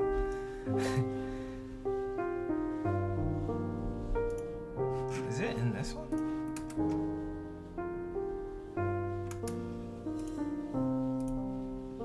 Didn't I ask him to tutor me?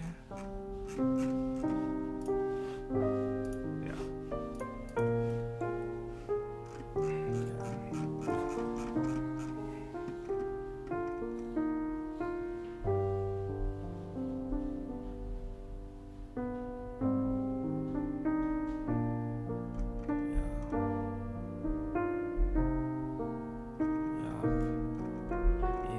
Homogeneous solution is so easy, bro. What was our f of t though? I don't want to download that. Oh, they just gave us f of t in general. Okay. Yeah, harmonic or homogeneous solution.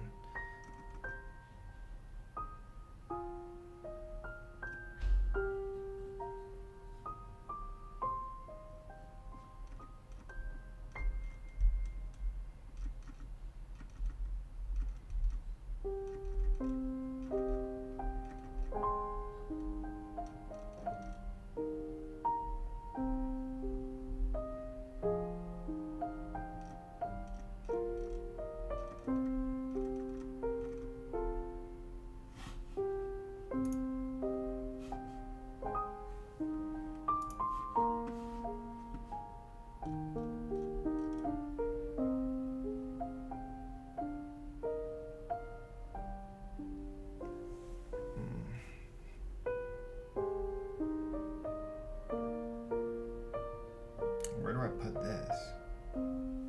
This is just general. I guess we'll put it in harmonics. I don't know what this section is. I don't know what this section title is. But say we have some mx plus cx dot plus kx equals 0. We guess x of h equals e to the rt such that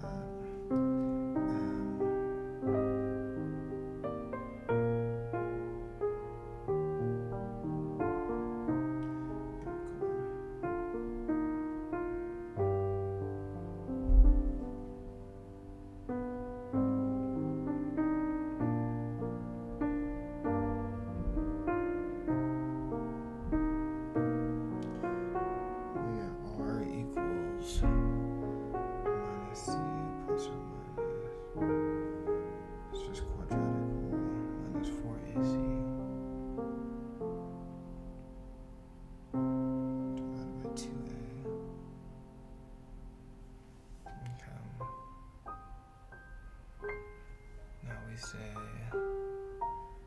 delta equals c squared minus 4mk. We say if c squared is less than 4mk.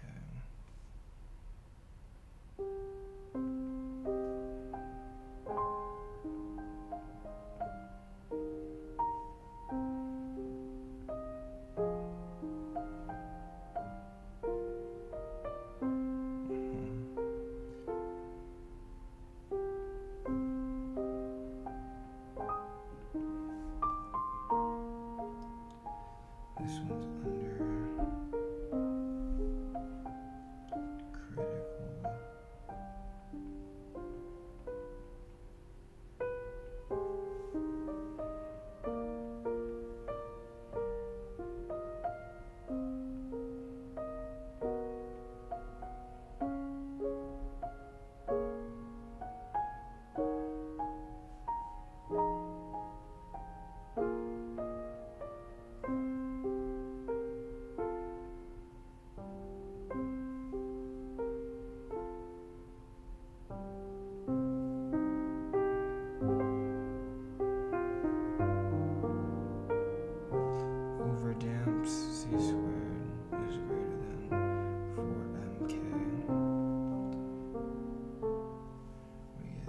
mass of H equals A to 1 T.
Done both these questions before.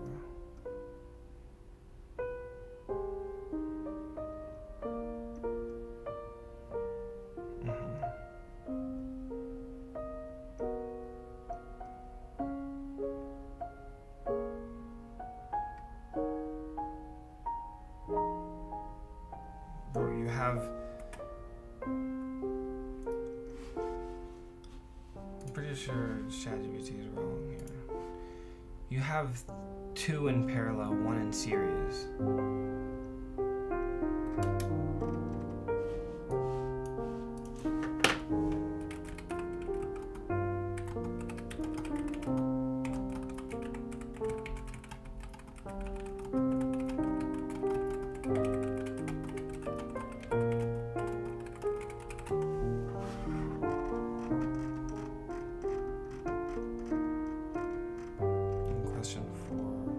Oh, that's the last question? No, question 5. Oh, projectile with Coriolis force. Oh yeah, I don't know how to do this one at all.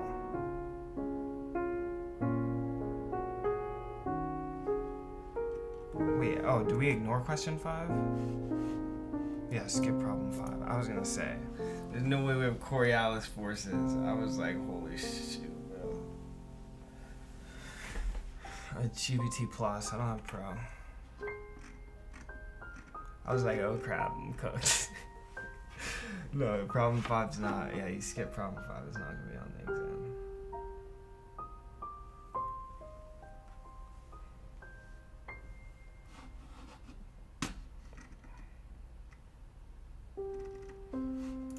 exam. Oops, I actually wanted it to think, but it's fine.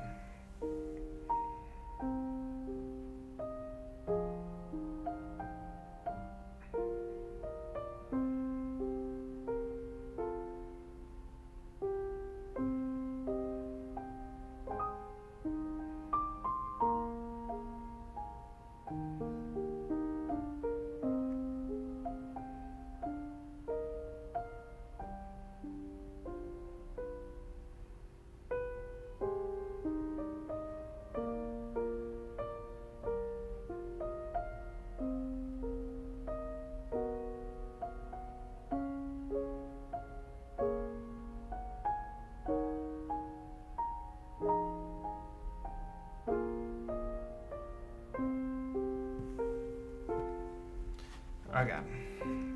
Wall K. What is this?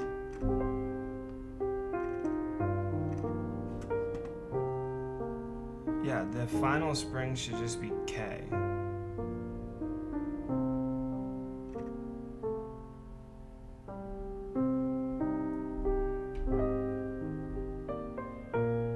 Whoa, it's like resistance.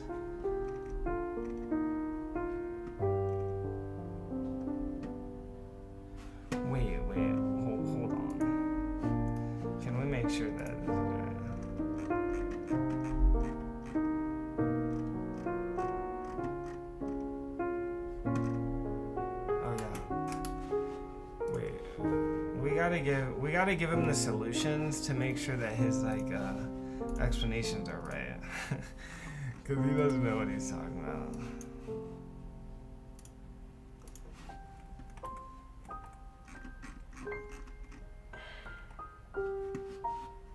Okay, let me just do this.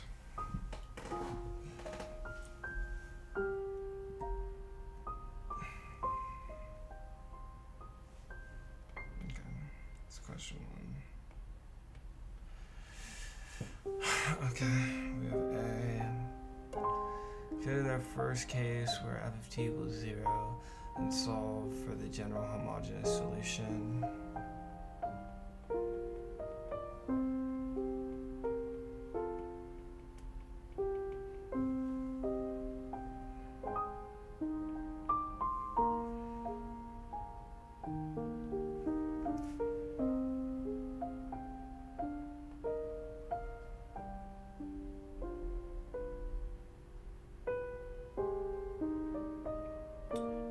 We want some coefficient, right?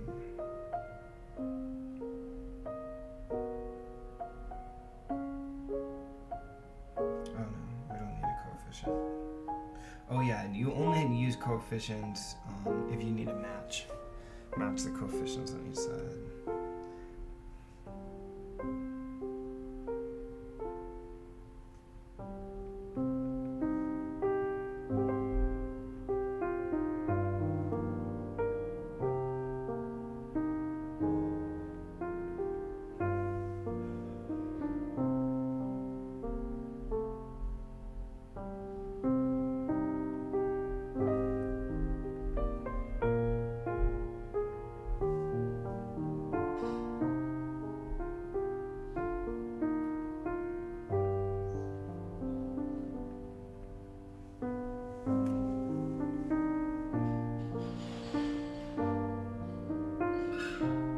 Is that not or just our final answer, bro?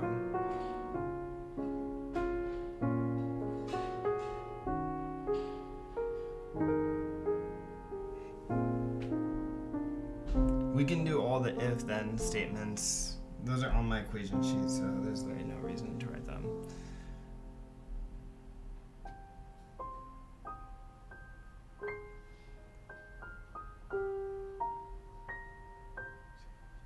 For all t is less than tau.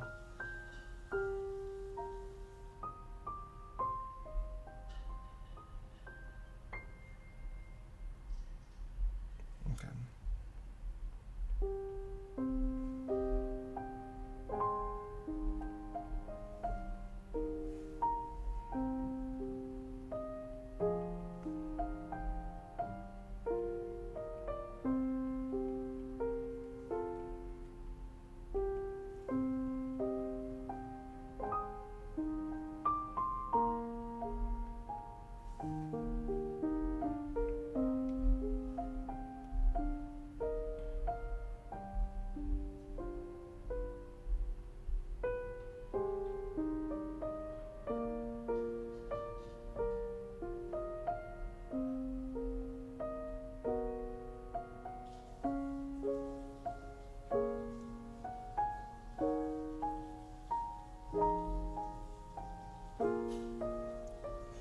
Wait, I actually don't really know how to do this.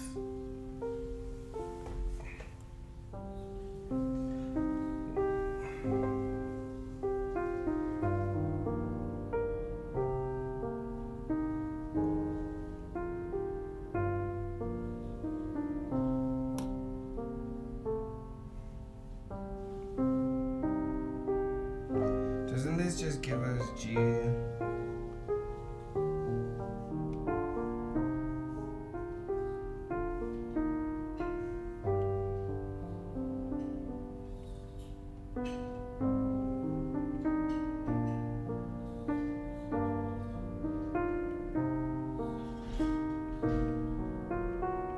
This is not just our solution.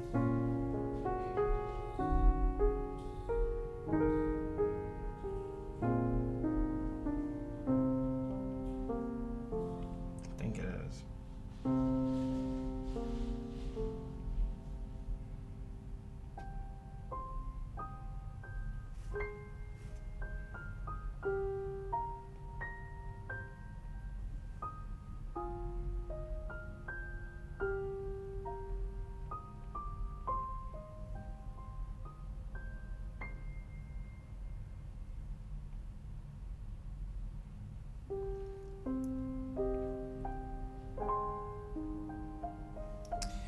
actually, I don't know how to do either of these.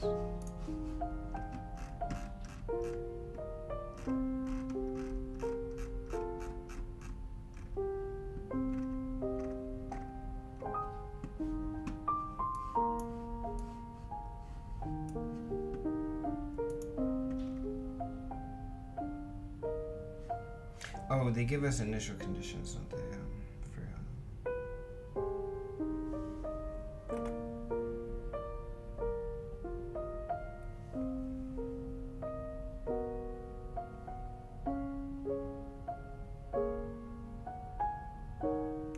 Wait.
It's e to RT.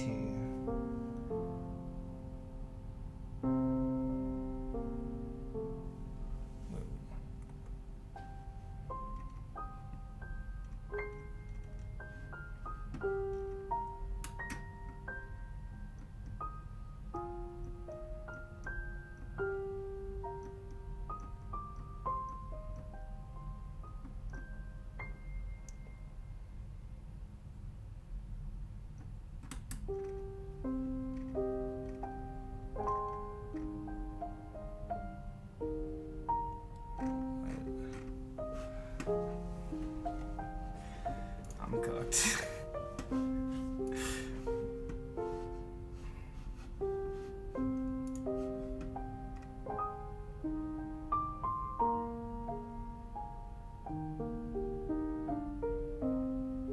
Yeah, I mean, this is basically what I have. It's the same.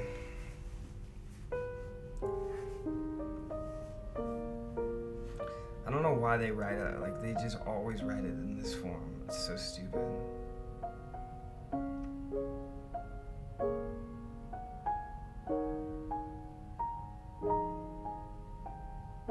But these are equivalent to it. Well, here's an I.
gonna end stream in probably like 56 minutes.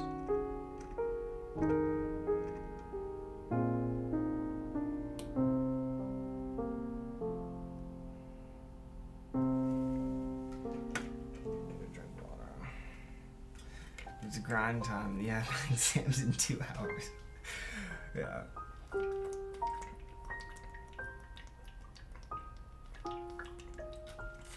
I really shouldn't be studying anymore, but for some reason I'm like absolutely cooked for this exam. It's fun. My equation sheet is like gonna be so goated, it's insane. Okay, let's add this to delta functions. Right, so we're given this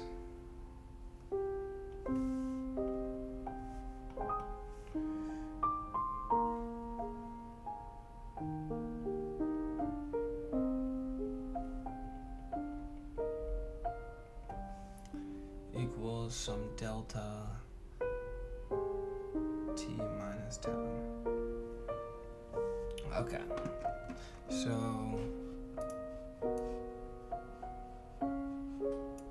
of a unit impulse at t equals 0. I don't know what it's talking about unit impulse, but okay. V naught equals 1 over m. Therefore, we can find the solution by solving for x of t in free vibration with the initial condition V naught equals 1 over m.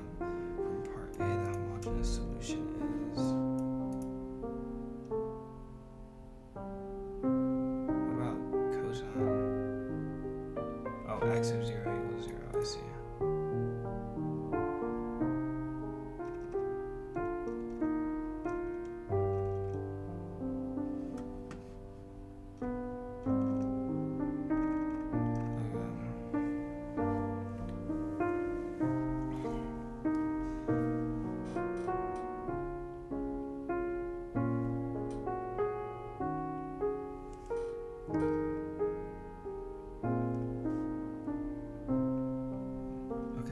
So these are our initial conditions.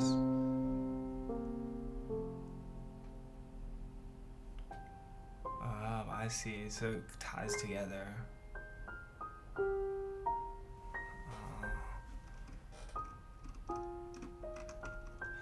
Okay, let's put this in harmonics real quick.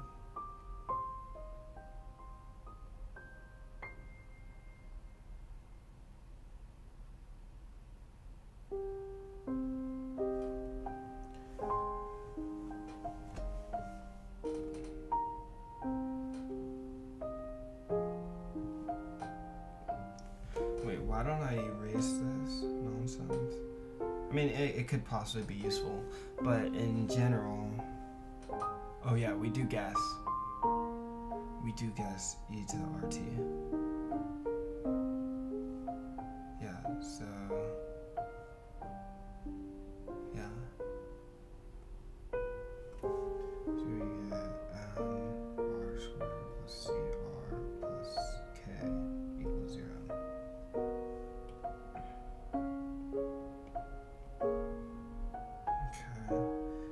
Okay, let's just get rid of, or not get rid of, but let's move all this stuff down.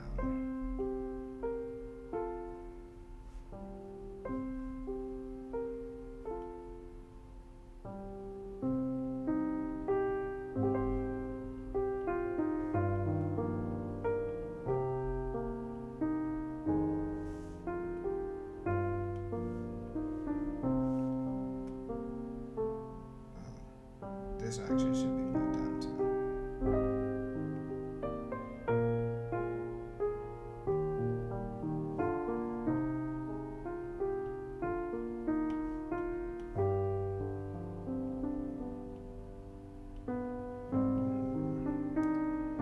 Okay, so we have this. We're gonna define omega n equals root k by m. This is also like trivial again, like I don't have to write this. I have it written elsewhere as well.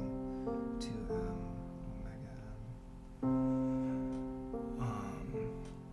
So then this takes the form r squared plus 2 gamma omega n r plus omega n squared equals 0, which yields r equals minus 2 gamma omega n plus or minus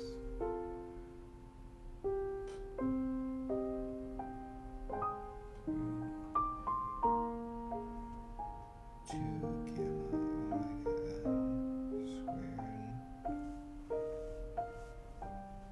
minus 4ac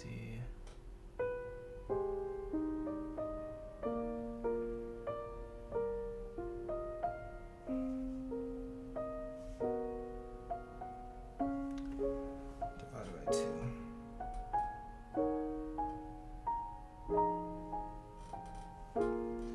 which just equals minus gamma omega n. I don't understand how you would get this I. Omega d, where omega d equals omega n root 1 minus gamma squared.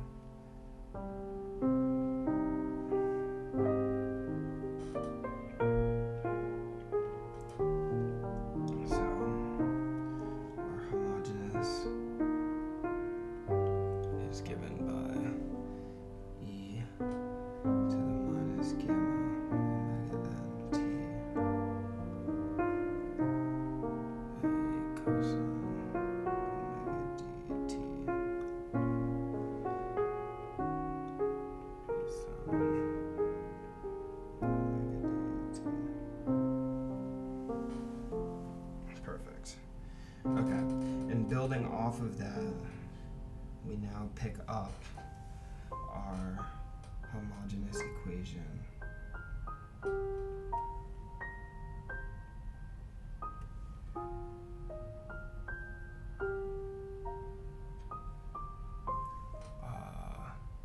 This gives a equals 0.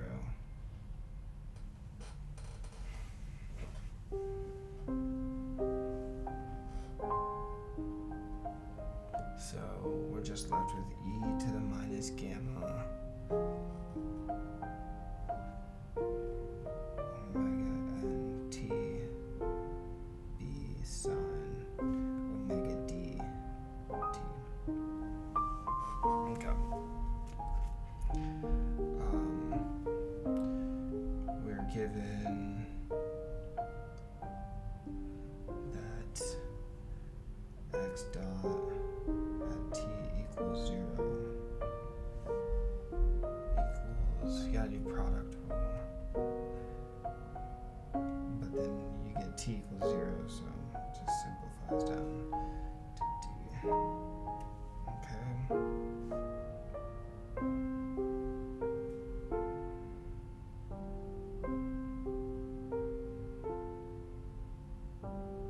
Therefore,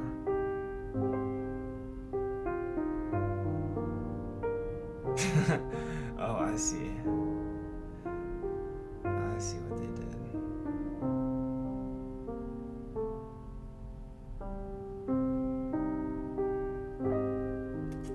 Oh, so it is the right answer. This is the final answer.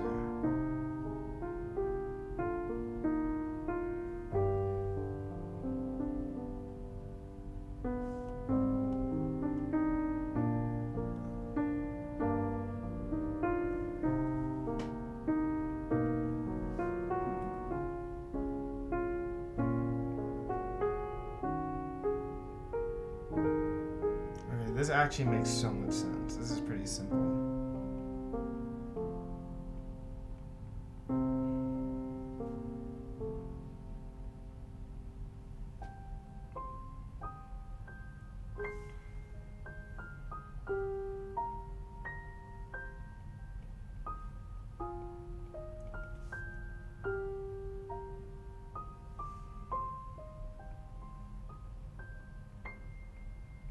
This is equivalent to what I have written up there, but we'll write it in the format that they want.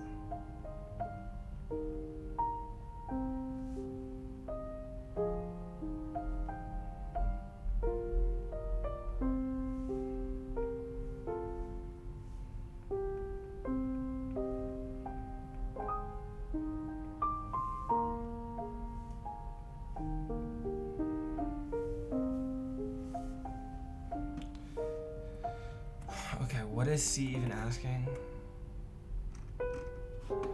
Show that, oh, this is annoying, yeah, okay.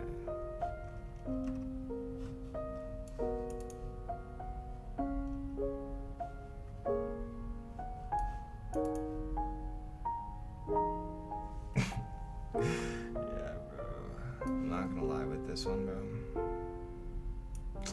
I'm not gonna lie with this one, bro.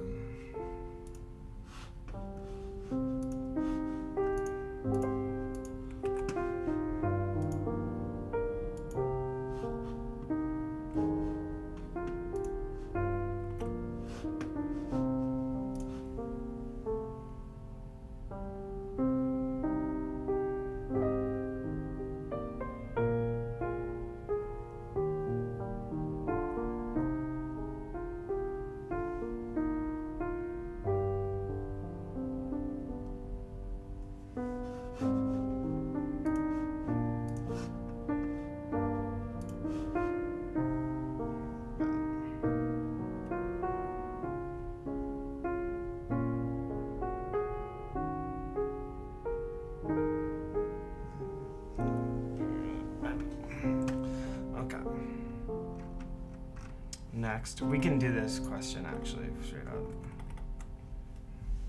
This question's pretty straightforward.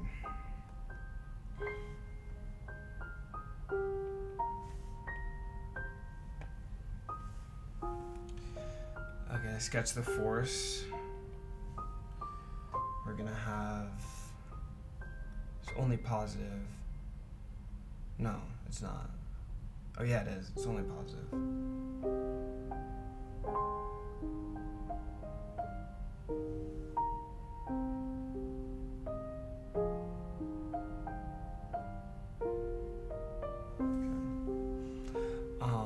So we're gonna have 1, we're gonna have 2, and we'll have 3.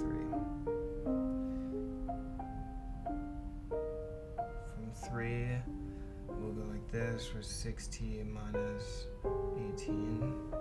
So this has slope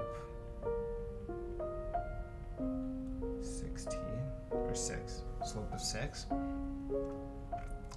We're not labeling the y-axis because, I mean, we'll like label it f of t, but I'm not writing any numbers. Oh, I guess I have to. Yeah, I guess I have to. We'll just label 8, that's it. From 1 to 2, we have 8. That shape, we want this shape.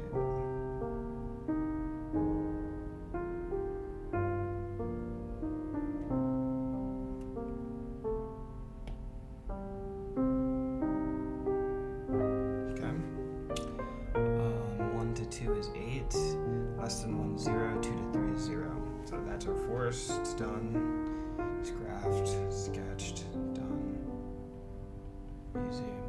Construct the integral convolution expression. Okay, so we're just gonna say x equals x1 plus x2. We have some f equals f1 plus f2.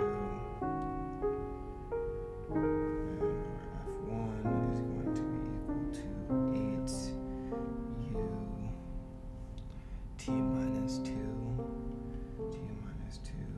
t minus 1, minus u, t minus 2,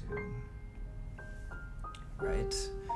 And so we are going to integrate this. X equals the integral from negative infinity to infinity of g of t, well, it's really t minus tau, but we're not there yet. It's just g of t, f of t, dx dt.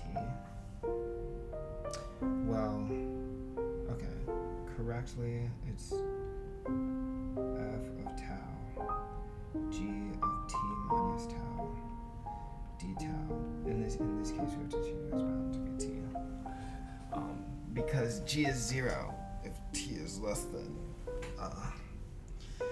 if t minus tau is less than 0. If t is greater than, if tau is greater than t. Okay, and so then we get x1 equals the integral from 1 to 2 of 8. That's it. Just 8 g. And our g is given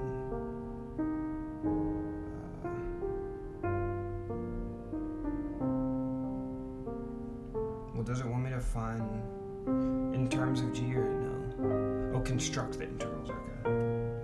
So we don't have to solve them.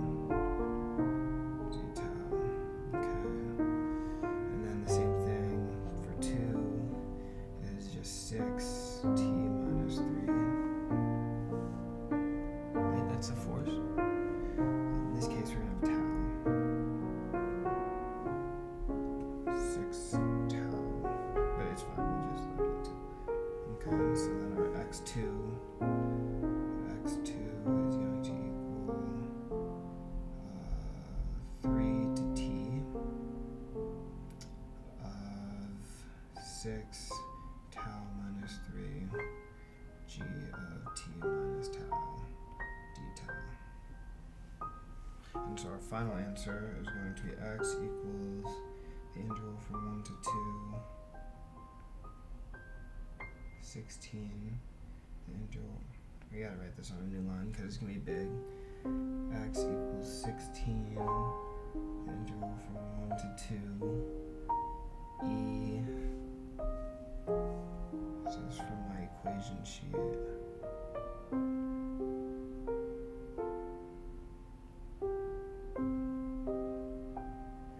Aren't we supposed to have a different definition for g? Or g is supposed to... Oh, I see. We haven't been given a definition for g. Oh no, we have, sorry. We have been given a definition for g. I see. 2e, yeah, okay, so 16 e to the minus t sine 4t dt. Oh, for t minus tau. This is t minus tau. Let's just integrate over some new variable, sigma, sine 4 sigma d sigma, where sigma equals t minus tau. Plus 12 from 3 to t.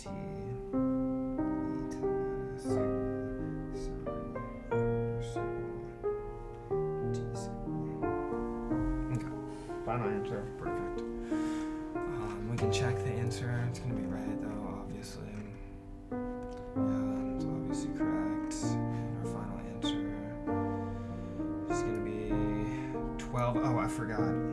That's stupid. I have it written though. So it's tau minus 3. 12 tau minus 3 e to the sigma minus sigma sine 4 sigma d sigma. 8, 12, 16. We have 16 e to the minus sigma sine 4 sigma d sigma. 1 to 2, 3 to t. And I guess these are not over. These still are over tau. T is greater than 3. What are we saying? T is greater than 3. We can write the response at times t is greater than 3 as a convolution over the force in all regions.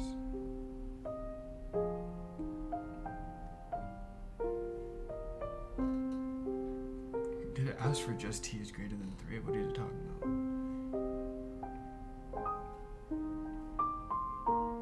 I don't know what this t is greater than 3 is, so t is greater than 3.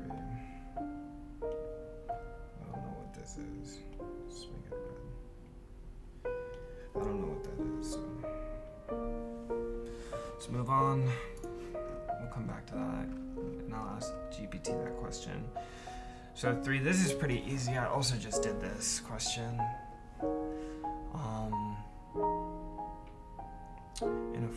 Expand the force. It's a typo. Expand. So we know a Fourier series. This is going to be in delta functions again. No. This is going to be... Oh, did I not write this down? That's fine. I have it memorized, but I really should write this down. Unless...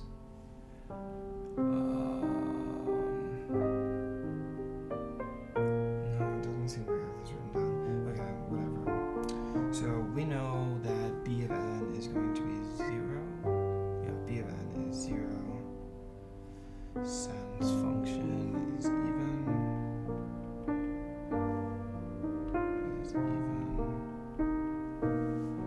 Means symmetric around the y-axis.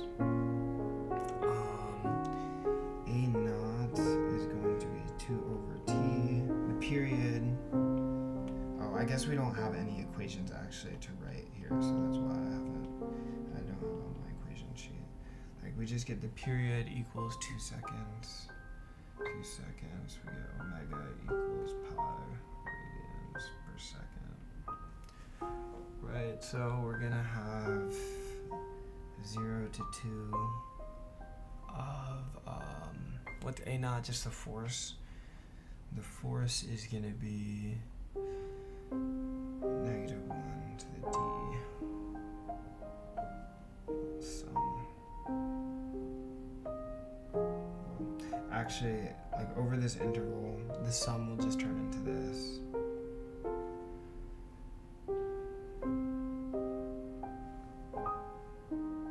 And then there's no other terms.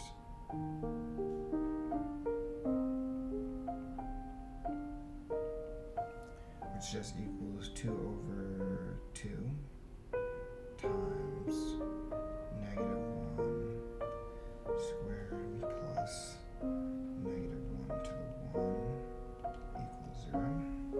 Okay, a of n, b of n 0, a of 0, a naught is 0, 2 over t, 0 to 2, same force. This time we're going to times it by cosine n omega t equals, this is just 1, so we have cosine pi and omega t. We have cosine 2n pi.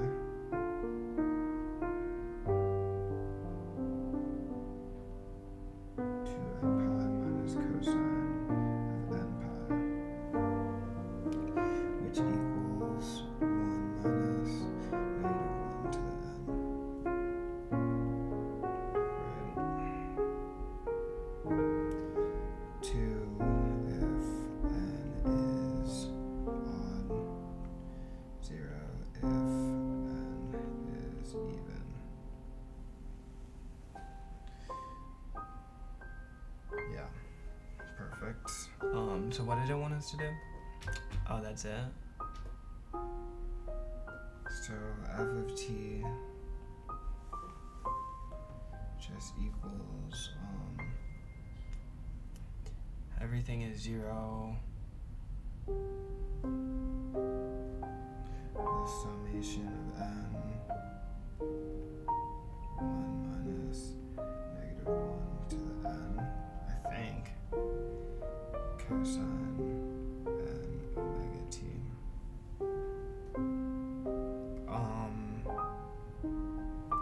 Omega equals pi.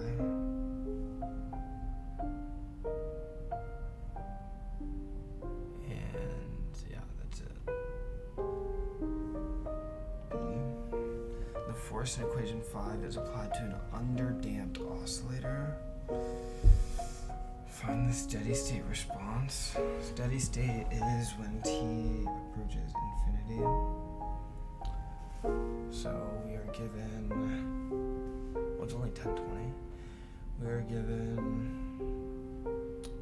oh no, it's 10:29. It's 10:30.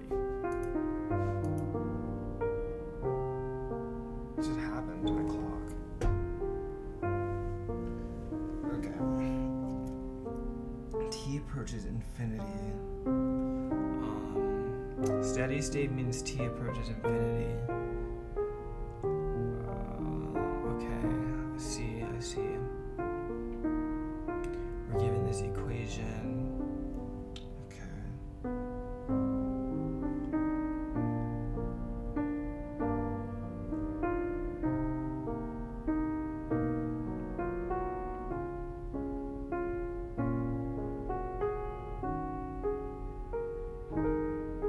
Should we just consider a single interval? No, we have to do it over all time.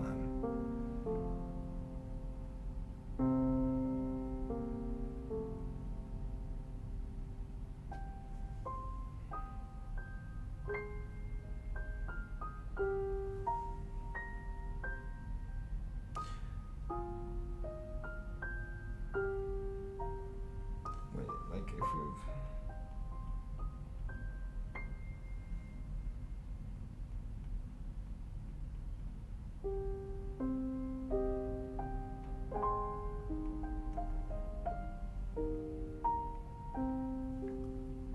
Oh, because yeah, we have -2. Yeah, this is perfect representation of the function. And so at t equals 1, we're going to have, oh no, we should have -2. Oh yeah, at t equals 1, we'll have -2. Yeah, exactly. Perfect. Yeah, it's correct.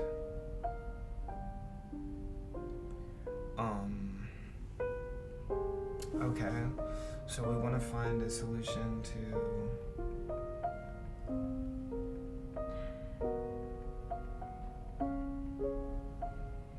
some delta function. It's not a delta function, actually.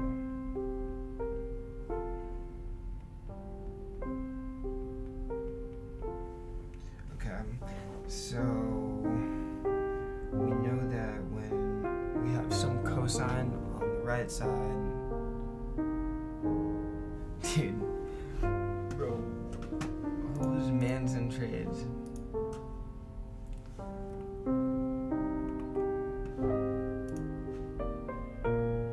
Let me see. Oh, this is, yeah, I see, I know who you are. Bro, why is your name Manson Trades? You're a YouTuber now, bro? That's kind of sick.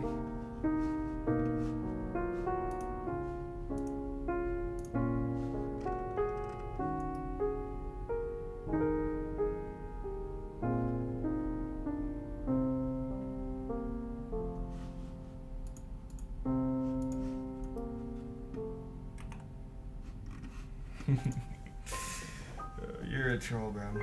Alright, let me, okay, so we know if we have some cosine on the right side of the equation, right, our solution is going to take the form, and of course, since it's steady state, like, of course, the most general solution is xp plus x of h, but since this, x of h equals 0 as t approaches infinity, right, so we have just x equals x, just the particular solution. We know particular solution of any like cosine on the right hand side is just some cosine on the left side. So we're gonna have a of n. We're gonna have a of n, g of n, cosine n pi t minus phi.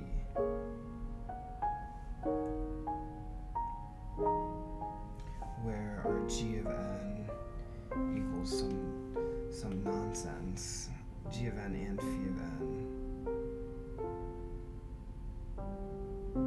Yes, equal this. Wait, but does it want it in terms of what? Oh, gamma. Like gamma, beta, omega. Yeah, we don't need all that, but how do I copy? Which one's copy? This one? Let's duplicate. This is copy.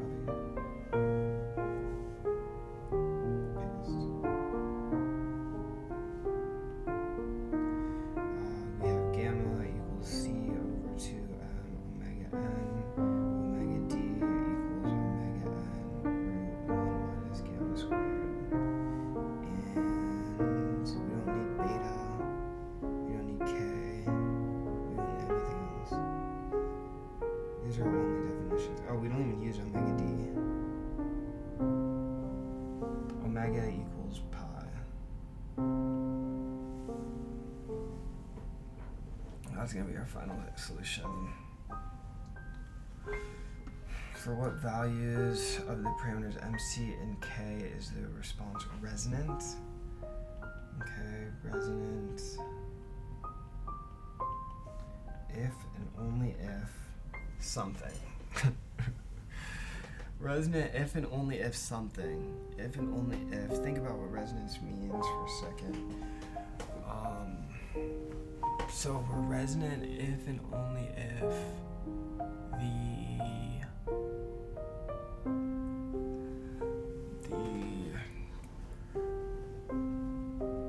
just did this question. Resonant if and only if oh right. So we have like this omega equals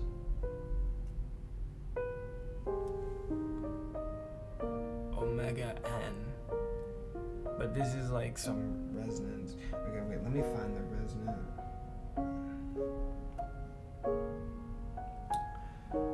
It should be on my equation sheet.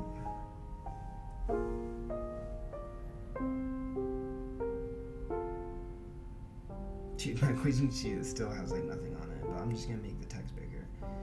Resonance should be in dynamics. Resonance if and only if. All this stuff.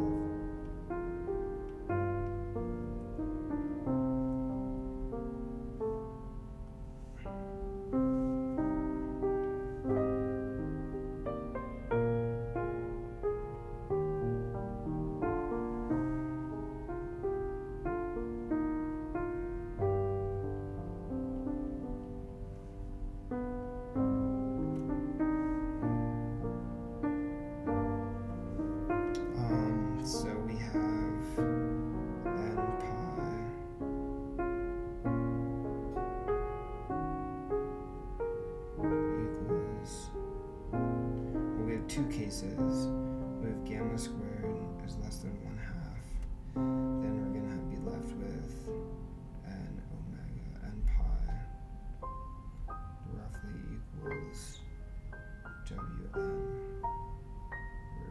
minus 2 gamma squared.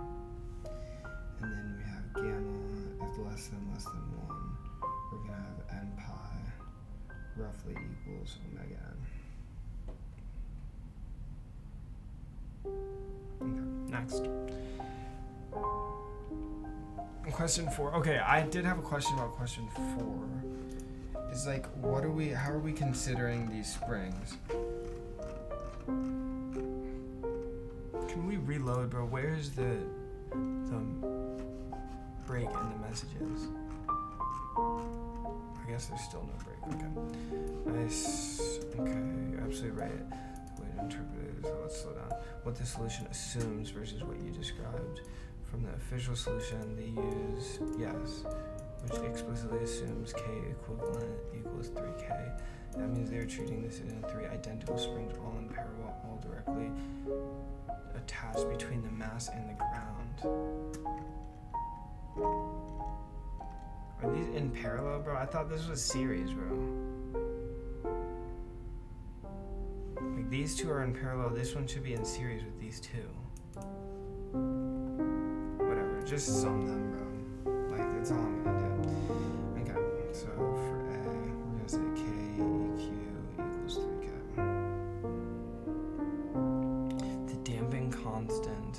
were 0, what would the natural frequency omega n of the system? Okay, so if we have some sort of, wait, I'm pretty sure omega n is always k by m. What are you talking about? Omega n equals root k by m equals root 3.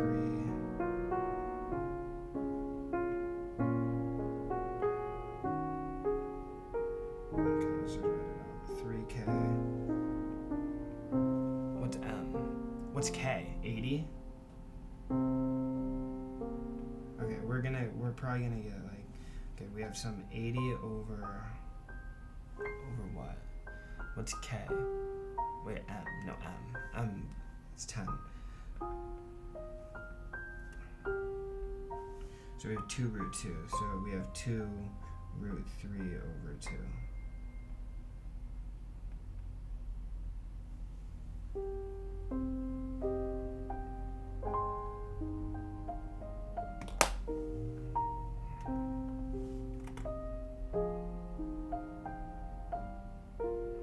It says 2 root 6.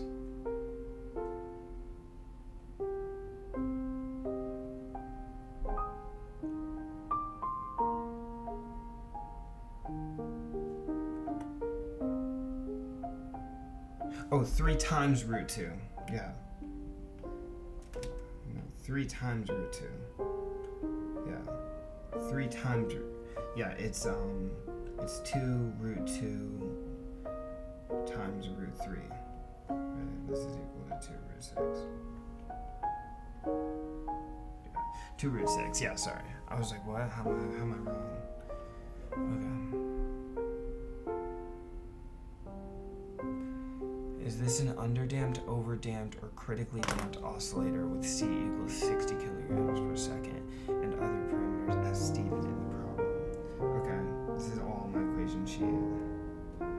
Dampening, damped oscillators. So, just take this. And if it's greater than 1, it's overdamped.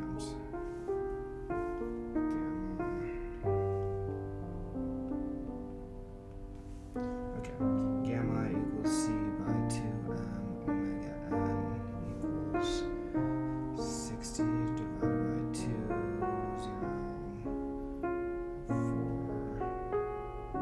root 6 equals 4 by 6, 3 by 2 root 6 is less than 1, I think. Wait, what is... This is 2 root 2 root 3, which is like 1.4, right? Root 3 is... Shit. Is it... No, it's definitely less than 1, right? What's root 6? Root 6 is 2, is greater than 2, yeah, so it's less than 1, so that means it's underdamped. Underdamped.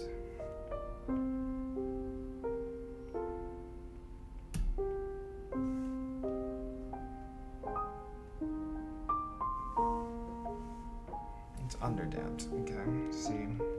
It's like the easiest question I've ever seen in my life. The system is given initial conditions, blah, blah, blah, blah, blah, blah, blah. Find the resulting damped free bright vibration x of t in millimeters. Okay. So we have x double dot plus cx dot plus kx equals force. Is it forced? Yeah, it is forced. We just have the force of the dampening. Minus cx dot.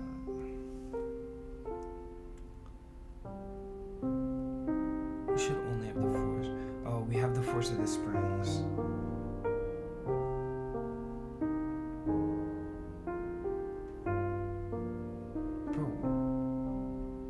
I don't get why the springs... Wait, hold on. I just want to see, like... I just need a little bit of assistance here. They don't even use it. They don't even solve it. Okay. Okay, they don't even solve it. Okay, they just use the equation sheet. Okay, our general solution is given by somewhere over here.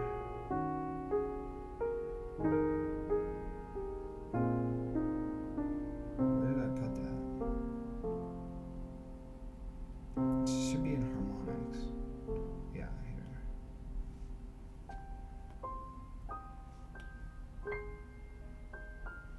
But let's just write what they have. It's the same. This is what I have. Wait, why is that the general solution? I thought that was the homogeneous solution.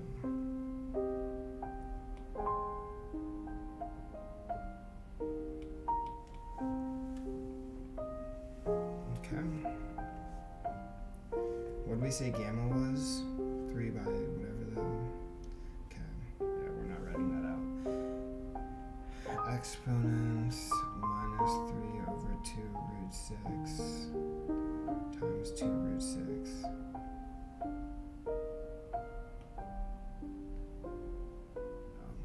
So it's eta minus 3t. A cosine. What's the omega d? Where's our definition of omega d? Omega d equals omega n root 1 minus gamma squared, right? We had 9 over 4 times 6 is 24. Dude, this is like really annoying. What's 24 minus 9? We get like 15. Bro, root 15, bro, are you kidding? Are we serious? Wait, Desmos, do I not know what I'm doing? C is 60. 60 divided by 2 times m is 10. And omega n is 2 root 6. Bro, give me this in. So you get 3 over 2 root 6. Yeah, that's what I have, bro. Oh my gosh, 2 root 6. I guess you gotta leave it out. Oh, I guess we can keep it in because we're squaring it. So we'll get a whole number. 3 over 8. Yeah, exactly, but 1 minus 3 over 8 is 5/8. How, like, bro, what are these numbers, bro? Whatever. Wn is 3 over 2 root 6 times root 5 over root 8, which is 3 with 3 over 2 root 6 times 2 root 2 root 5. So we have 3 root 5.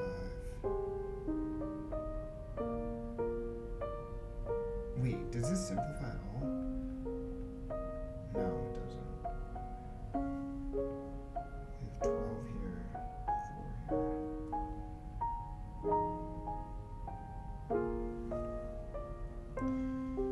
Okay. We have 3 root 5 over 4 root 12. T plus B sun. We're just going to leave this as like A.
Okay. X dot of 0 equals 4. So we have 0, 0, 0, no.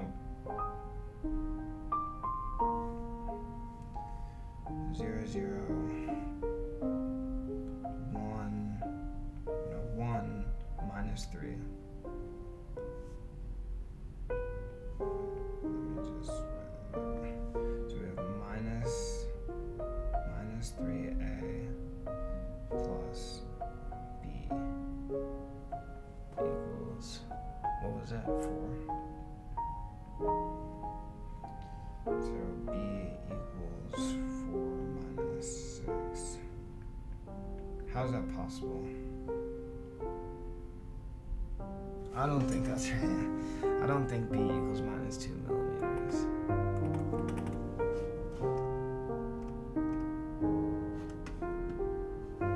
A equals 2 millimeters. B, what is that?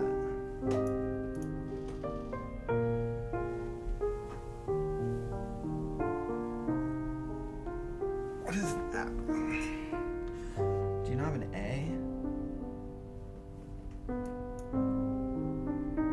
Yeah, 2.